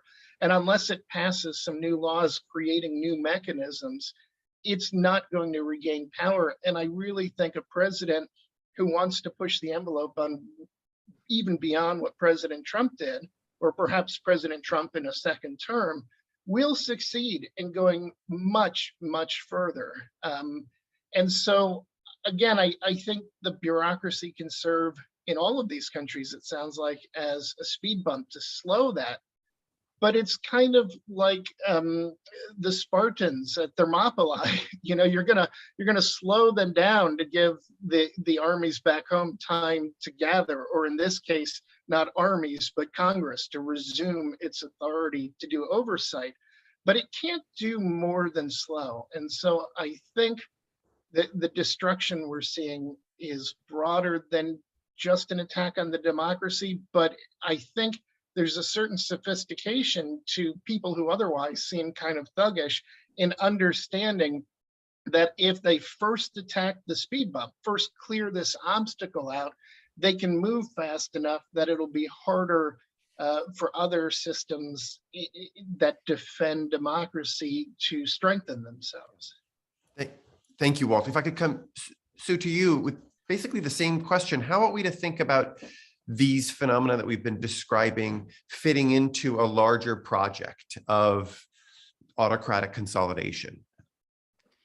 Yeah, thanks. And thanks, Walt, for those really interesting reflections. You know, the word playbook has become almost a cliche in this space. And yet it's really, there is something about it. There's something about if you are you gain, you become president, you become prime minister, and you really want to consolidate basically all power around yourself and your office, and you're quite happy to put an end to democracy.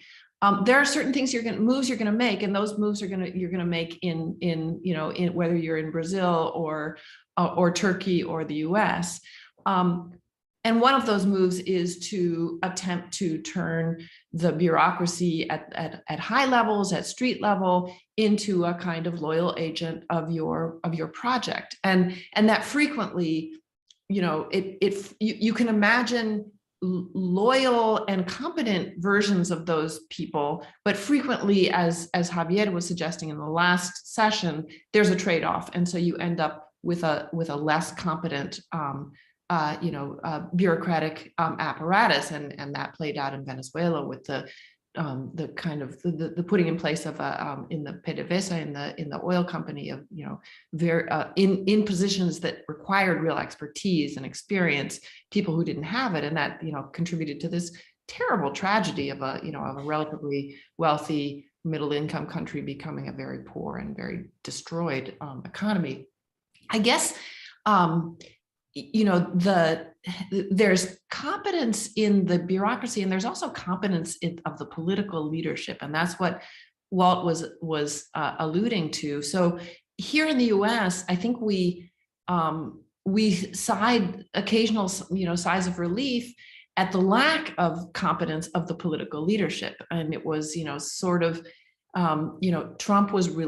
Trump and his people were really bad at things that they wanted to get done. Walt alluded to the deregulation, the push to deregulation that just fell afoul of the Administrative Procedures Act over and over and over again, until they got a little better at it. And I think things started, getting better from their perspective. And at the same time, we sort of thought, oh my goodness, what if the next version of this person who is willing to destroy our democracy is a lot more competent in terms of the politics of it? And that's a frightening thought. And by the way, we are by no means out of the woods here in the United States, because we have an electorate whichever side you're on is going to be convinced that the other side cheated when the next national elections come around. So that is a terrifying thought as well.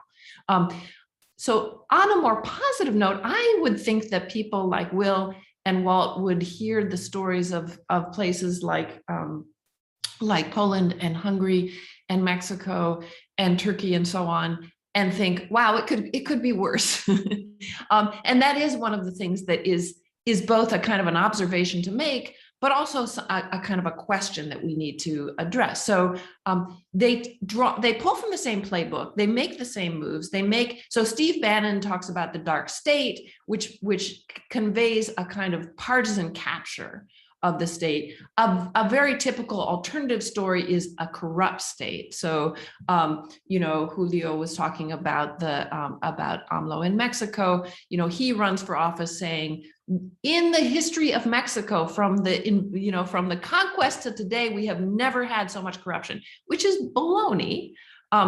There's plenty of corruption in Mexico, no question about it. But the idea that we are at the apex of corruption, and they're all corrupt, and that is my excuse for attacking the public administration. So that's the playbook, but it works better. It's easier for an AMLO to push that through than it is for a Trump. And what are the things that stopped Trump? Well, one of the things was that he wasn't very good. He and his people were not very good at what they were trying to do, or they didn't seem to think that they needed to think about details, or whatever it was that kept them from being very good at it. But another is there, as shocking as it was to see an internal attack on American democracy from the leadership of one of our major political parties, it was also, a story of that not really working as well as it had in other places. So it's sort of like, they try the same thing, but Turkey is at a kind of an intercept, or Russia is an intercept down here. It was an intercept down here, and the US is up here. So it's just harder to undo 200 years of democracy in which you have a very rich associational life. You have professional organizations, you have all kinds of speed bumps that are going to stop that from happening very quickly. Now the intercept was very different, but I worry a lot about the slope on this. You know, we came down very, very far, and we are we're still very much in trouble. And Walt gave this vaunted administrative state that enjoys all kinds of legal protections, that has plays such a vital role in American politics.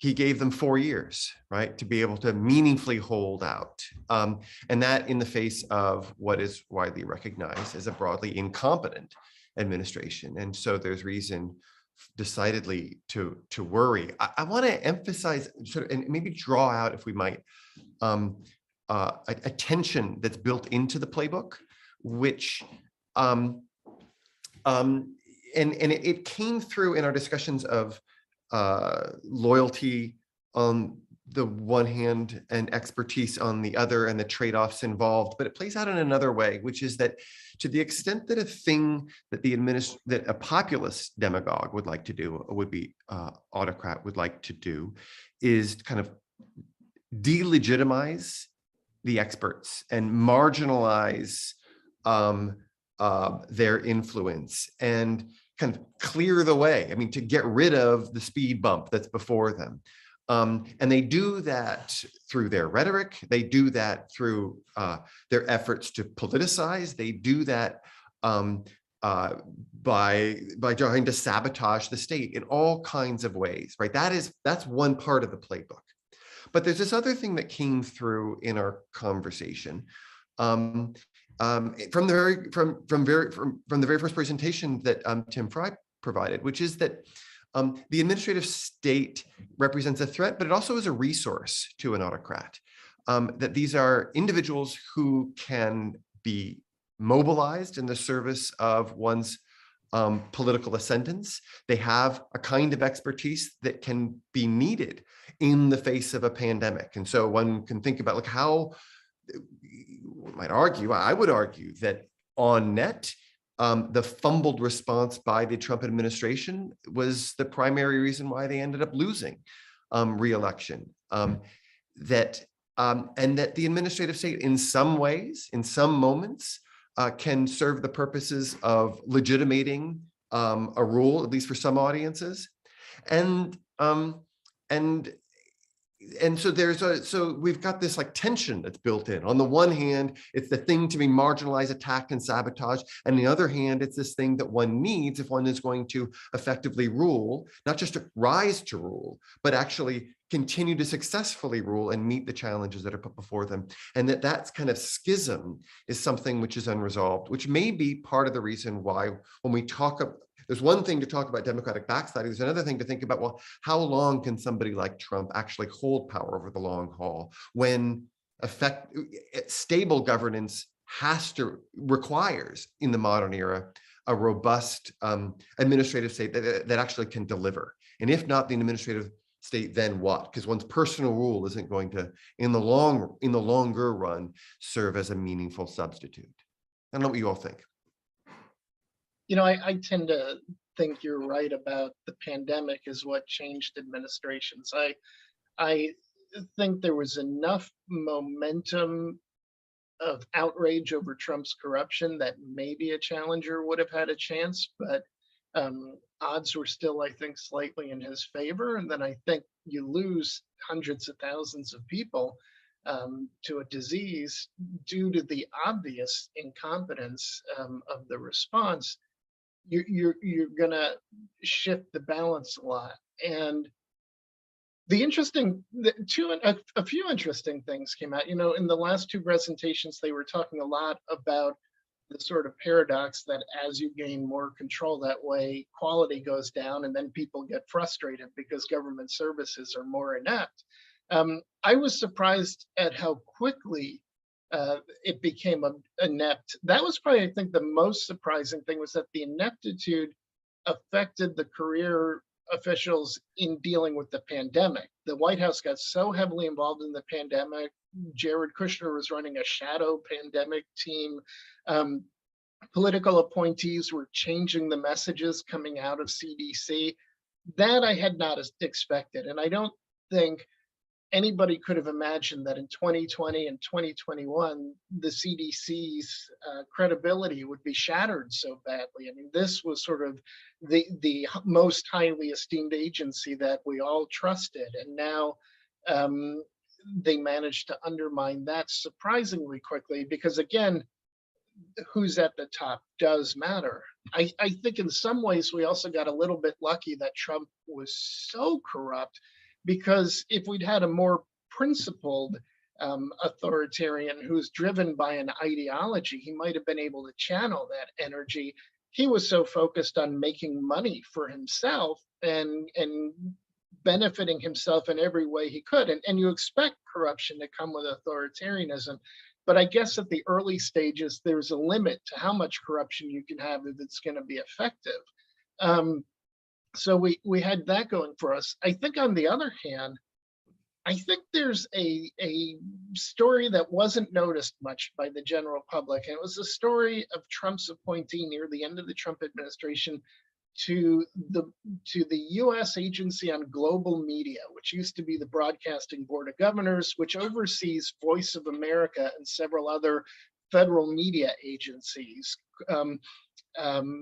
And his name was Michael Pack, and he was very ruthless, very ideological, very disciplined. He was the Steve Bannon associate. He went in there and illegally fired a bunch of people, and it took them a long time to win cases and get their jobs back. And he broke down the wall between the objectivity of reporting and his political agenda. Now VOA is, in a sense, a propaganda outfit, but its propaganda was that it was going to provide objective reporting and sell democracy by saying, look what you can get when you have objective reporting. He wanted it to be a more traditional propaganda outfit, sort of the Russian variety, an American RT. And in some ways, I think people miss the story because VOA, Voice of America, is so irrelevant to our lives and such a small thing. It's not allowed to broadcast in the US precisely because it is technically a propaganda outfit.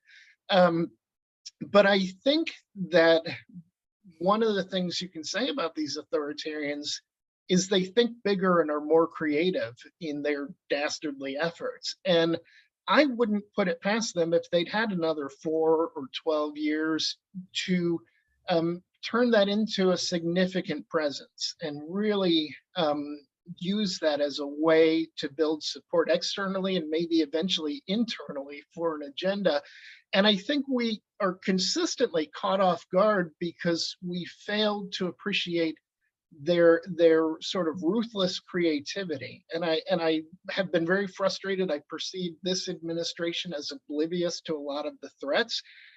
And I think there's always going to be a disequilibrium where the people who value traditional norms and structures are going to often try to play by old rules that were not built to be able to combat this level of creativity. But they too face a paradox, because if they go too far outside of their traditional approaches, they are inadvertently helping the erosion of norms and traditions. So there is a balancing act to be made, and none of us knows, I think, for sure where the balance is to be found. I personally think it could be found in a place much more aggressive than currently is. But then again, I also think this administration needs to break free of this constant march toward more executive power, because you're just priming the system for the next authoritarian to continue to get away with things. So anyways, I highly recommend anybody who's doing studies in this area to take a close look at Michael Pack and US Agency on Global Media as a case study. Thanks, Walt. So can we turn to you with the same issue? You said, well, hey, Americanists, maybe you can feel good that you've got company and that actually things could be worse. I'm not sure I do feel good about that. I actually think, like, oh boy, I don't wish that upon other countries. And I think, that one can get worse is of real concern. But could we think about, can we call it a flaw in the playbook that the move to talk about sabotaging the administrative state while yielding immediate political gain and leading to the ascension of an autocrat ultimately leads to their undoing, because ultimately they need to deliver. And in order to deliver the services and address the wants and needs of a populace, you need the equivalent of a modern administrative state. And having undermined that which will ultimately sustain your rule, you're left politically vulnerable. Does that notion provide you any comfort? Yes and no. Sorry, yes and no. So you could tell a happy story where you get these aspiring autocrats who are still under a democratic constraint of needing to win a future election. So they don't just say, game over, that's the last election we're going to have. They know that they're going to have to face another election. So they have to be sensitive to public opinion. And the public, whatever else they care about, they'll care about, good outcomes in the economy and certain level of social service provision that they're accustomed to or expect, or even might want to see more of. And so the aspiring autocrat comes in and replaces the bureaucracy with a bunch of loyalists, and those loyalists are just bad at what they do, and therefore the outcomes that the population pays attention to are bad, and then they get voted out. Well, it doesn't always work that way, and I think that is a good story to tell about Trump to some extent. Granted, what Walt has reminded us, that they just also weren't very politically competent. I think Gabriela agreed with me that was kind of the story of Brazil. I mean, Bolsonaro has been pretty popular until recently, and he is very much being attacked, as you may have followed the recent congressional decision there to accuse him legally of a kind of genocide because of because he basically decided that they were going to go for herd immunity and caused hundreds of thousands of people to die. The problem is that they're not always so there is such a thing as a bureaucrat, let's say more of a mid-level or higher level appointee who is both loyal and competent. If you were going to be the next Trump and try to be more successful, you would look for those people, and you would develop a tolerance for people quietly telling you when you're screwing up. So, the people who are going to be faithfully going to the press and saying, yes, President Schaub did a great job with this and this and this, but are privately going to be saying, hey, this didn't work out very well. Let's do a better job on this.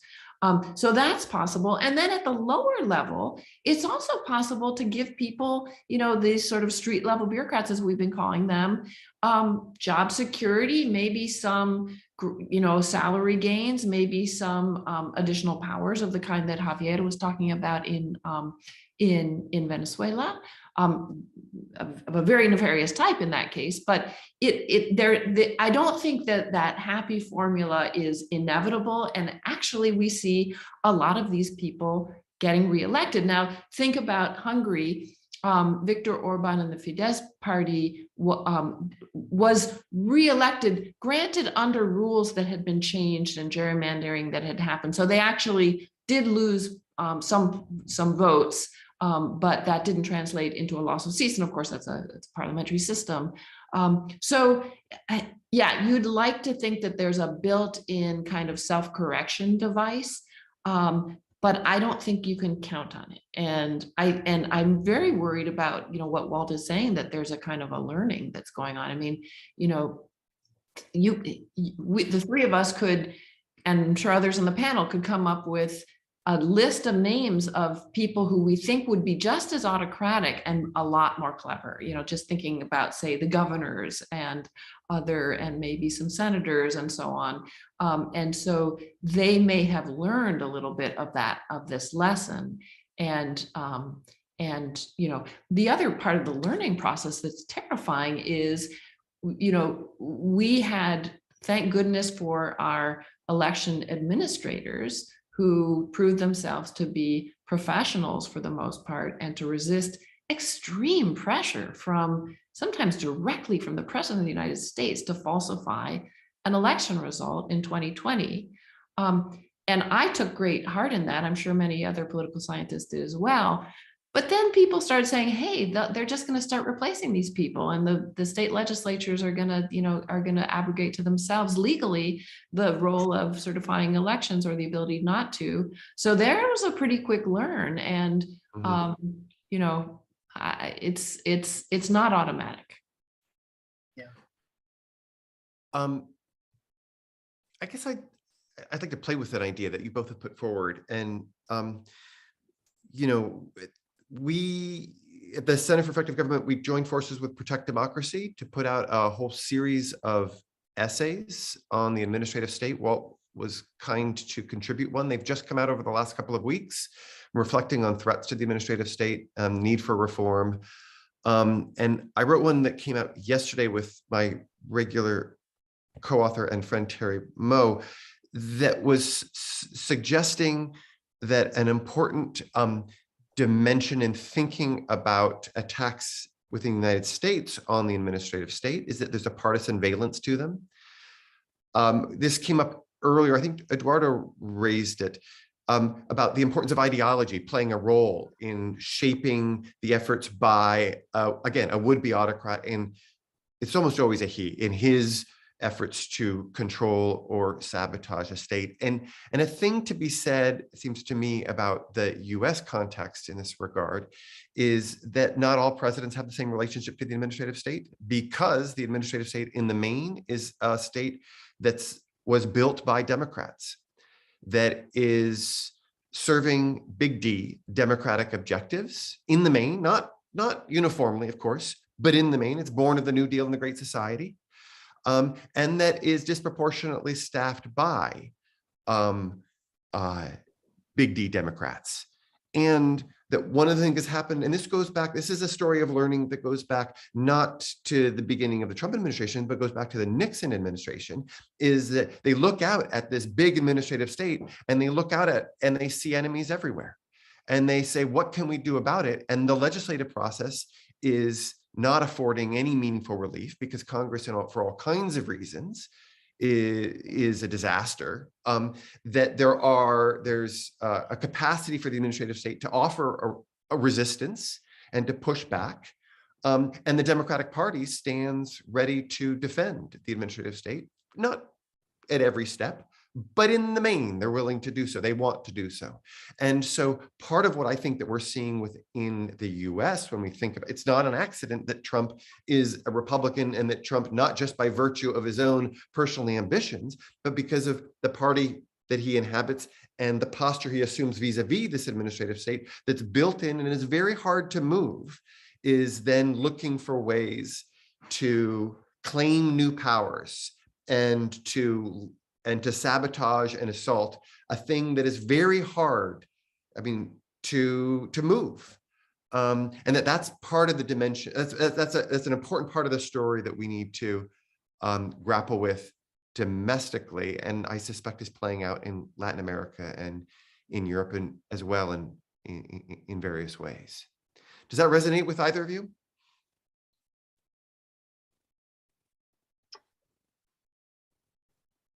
Well, one of the most fascinating rhetorical games that Trump played was to turn the definition of corruption sort of on its head.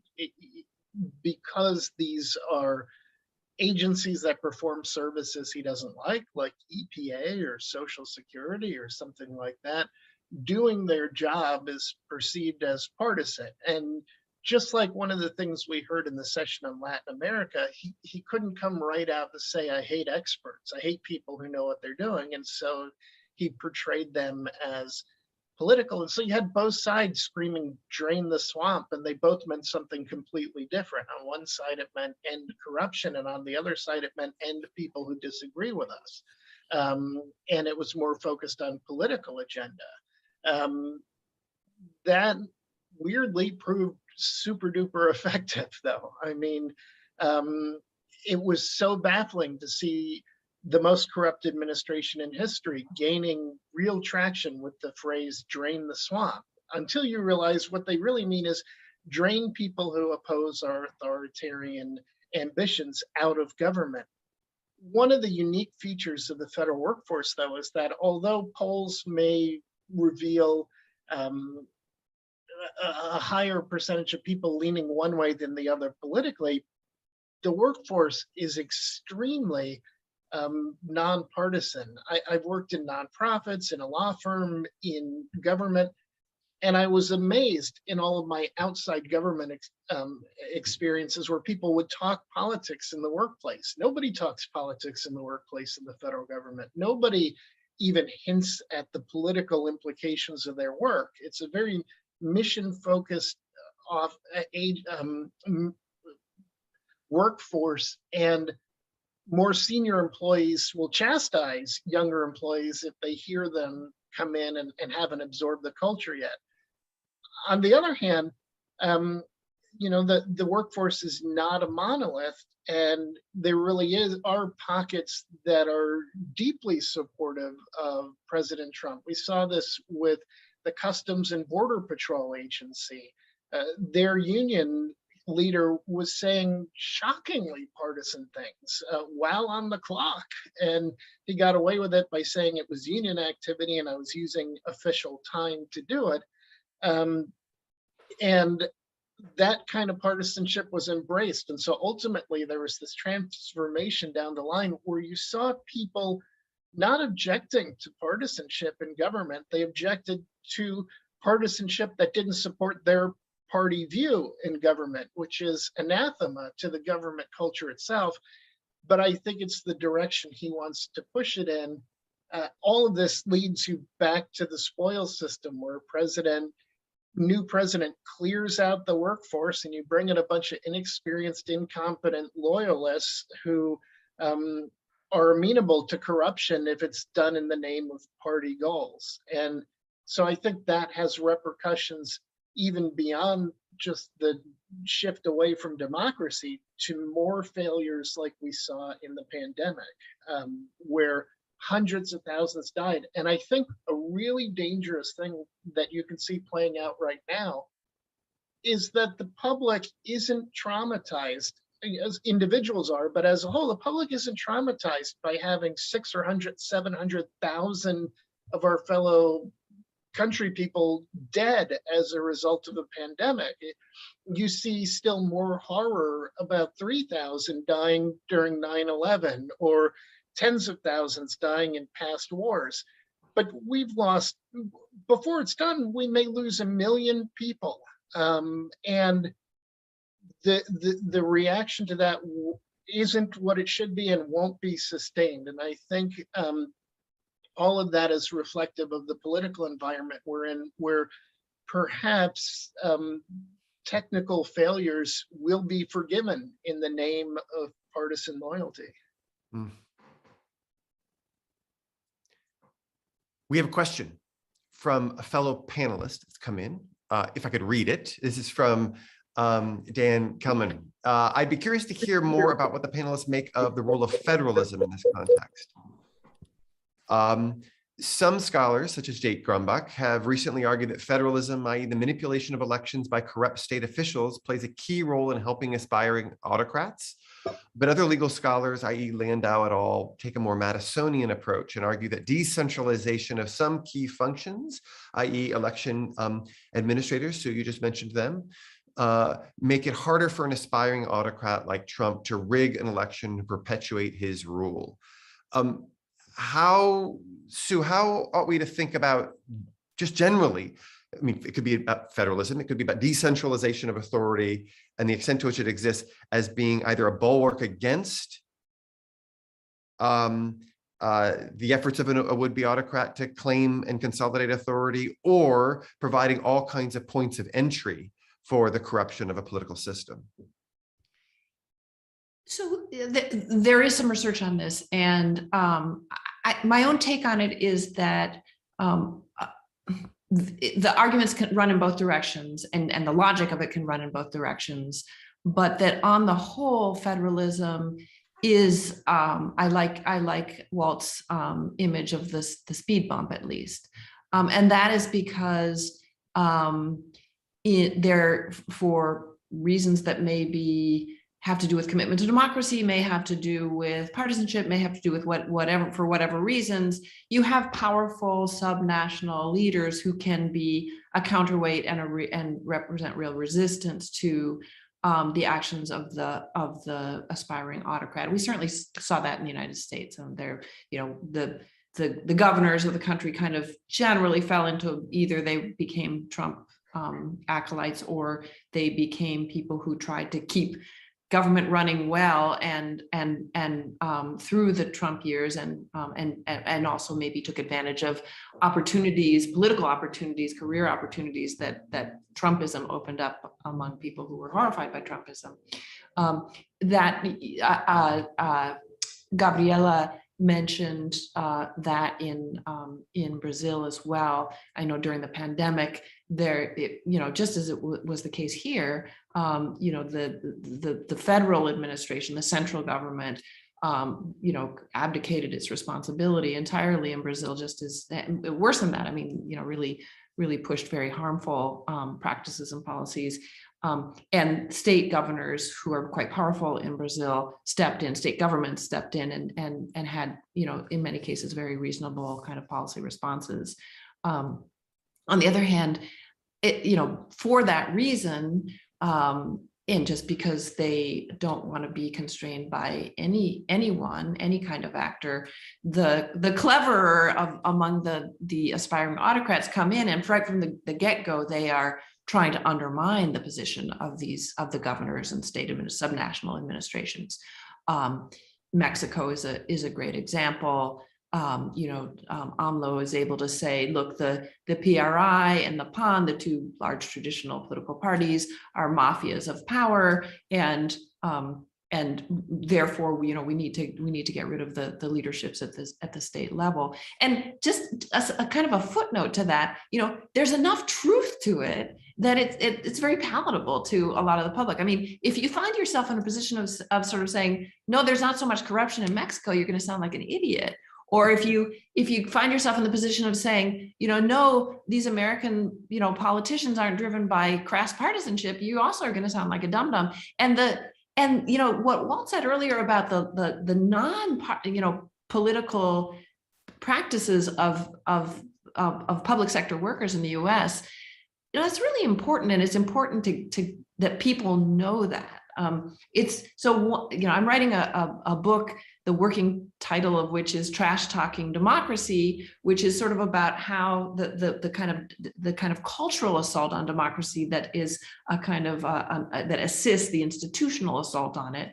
And trash talking democracy, part of what it means is saying the entire public sphere is full of people who are rogues. They're not professionals, and they're certainly not angels. They're all rogues. And that plays on our uncertainty. We don't know. I mean, I don't know, the private behavior of my member of Congress or, the local judges. I have to kind of look them up when I read about them in the newspaper. And I'm a political scientist. So the general public does not know. They know that there are scandals and that some of these people are corrupt and some of them are partisan, or it's like party hacks.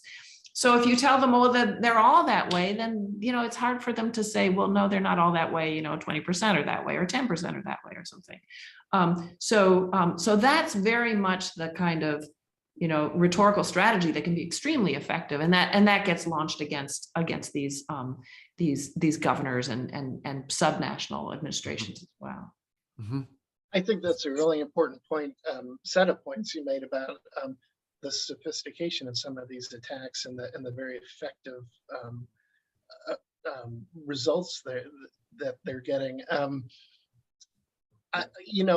If you'd asked me a year ago, I would have been terrified at a completely federal run election because Trump would have done anything to try to turn it over. Today, I'm looking at 425 voter suppression bills having been introduced in 49 states in the last year, 33 of which have already passed in 19 states. And we look at the prospect of some state legislature in 2024 pursuing a fringe theory that they simply have the authority to say, yeah, I know that our residents voted primarily for one guy, but we're the legislature and we're the ones who are going to decide which way our state went. I have sort of a radical pro-democracy view on this. I absolutely think that while I feel better having state officials run elections than federal officials, I think the federal government has an obligation to pass minimum standards, which is why I'm all for the Freedom to Vote Act and the John Lewis Act, and was for HR 1, all of these bills that would have set national standards for elections. And the reason I say it's a radical pro-democracy view is I feel the federal government has a legitimate interest in making it easier for more people to cast their vote and exercise their freedom to vote, and has no business reining it in. And so that's a content specific theory, which would be frowned on by lawyers, and apparently by journalists. But I feel like it's okay to be radically pro-democracy and anti-authoritarianism because our country is under attack by authoritarianism. And if the legislature doesn't step in, we're in big trouble, because I think that one of the goals, the long-range goals of voter suppression, is to change the results, but it only has to actually achieve in creating enough doubt, and we'll wind up seeing violence that'll make January 6th look like a day in the park, I'm afraid, and that scares the daylights out of me, and I think it's the current trajectory we're on. I also think it's not partisan to advocate for voting rights and the freedom to vote. I think it's partisan to engage in voter suppression. And I think the strongest defense for that is the fact that if every American voted, every adult American, as opposed to the percentage that actually votes in our elections, neither party would look remotely like it does right now, because parties pander to voters, and that's the people who actually vote. If we made it so easy and so culturally normal to vote, and had a much higher percentage of the population voting, both parties would change radically. And I don't know which way they change. I just know that by definition, they'd have to be different, because they'd be appealing to a different set of people than they're currently appealing to. So that's why I think it's okay to be radically pro-voting and radically anti-voter suppression and not feel like you're driving a partisan agenda. We're bumping up to the top of the hour when we have to wrap up. I want to give voice to this last question that Felix Puemape, I hope I pronounced your name correctly, puts forward, which has to do with thinking about professionalization and its status within the administrative state, and within, when we linking us back to the very beginning of our conversation, is what's at stake in these developments that we've been talking about. And I'm going to take my stab at a quick answer, but either of you can offer a quick answer as well, which is to say, to his question, what has to do with what do you think about democratic backsliding as it relates to state building, which is simply to affirm the question, which is that what's at stake is not just whose views are represented and how democratic those views are going to be. I think one thing that's been put in stark relief in the conversation we've had the last 3 hours is that the shape of government itself and the role of expertise and the capacity of the state to solve problems very much hangs in the balance. It is not just a matter of whether or not one tribe or another, or a broader swath of the public or a narrow band of the public has its way. It's what the shape of the state is and the capacity of the state very much hangs in the balance in these kinds of debates. And that's been put in stark relief, particularly when we've been focusing quite justifiably on the administrative state. Last points, Walt or Sue?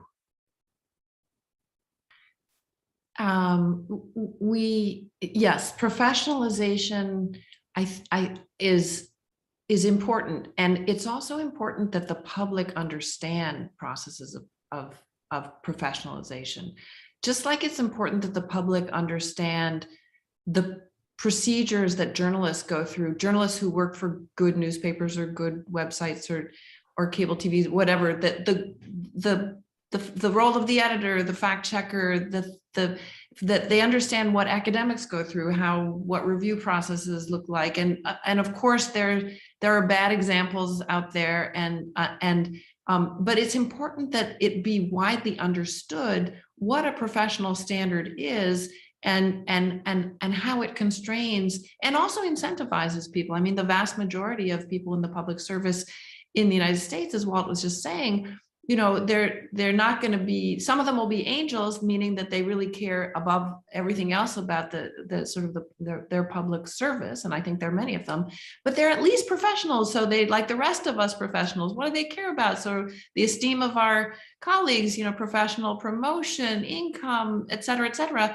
And those things do constrain us to act in uncorrupted ways, and we have to fight back on many fronts against these kind of perceptions. You know, this is really tangential, but I just thought I'd throw this in here because I agree with everything Susan said and think I don't have much to add to that. I guess the one thing I'll add is one of the things that I often told delegations from foreign governments when they came to study our ethics program was that one of the best protectors against corruption was paying public servants a decent salary and creating an incentive where they have more to lose if they engage in petty corruption here or there that distracts from completing the mission, because they could lose that salary, those benefits, that pension. Now, obviously, we don't want to be held up and extorted and pay them Silicon Valley salaries to do routine work, but paying a big salary that is comparable, at least in the same neighborhood as private sector jobs, ensures that they have a lot to lose if they engage in corruption. It also ensures that you're bringing in people who are professional and think of themselves as fulfilling the roles of their profession, as Susan said. And I think that makes them more focused on mission and less focused on loyalty to a president. It's going to be harder to say to somebody, sacrifice your professional integrity and do a really bad job to help this president undermine the mission of your agency, than it is to say, okay, we've hired you as a professional, do your best job, and that's going to benefit the mission of the agency. So it's a sort of a minor administrative detail, but we're talking about the administrative state. So I think salaries can be an indicator of both professionalism and resistance to corruption. Thank you, Walt. Thank you, Sue. We've actually gone over by a couple of minutes. This was just a fantastic 3 hours. Thank you to all the people who joined in, and the many panelists who came in from all over the globe. And a special thank to Kevin Cromash, who is the executive director of your center, Sue, the Chicago Center on Democracy, who did so much work to bring us together and to organize this event. This was really terrific. Yeah, ditto all of that. Thank you so much to the panelists. Thanks to the audience. Kevin, as usual, wonderful job, and looking forward to future conversations. Right. I'm looking forward to Susan's book. Oh, thank you. I'll send you a copy. That's really interesting.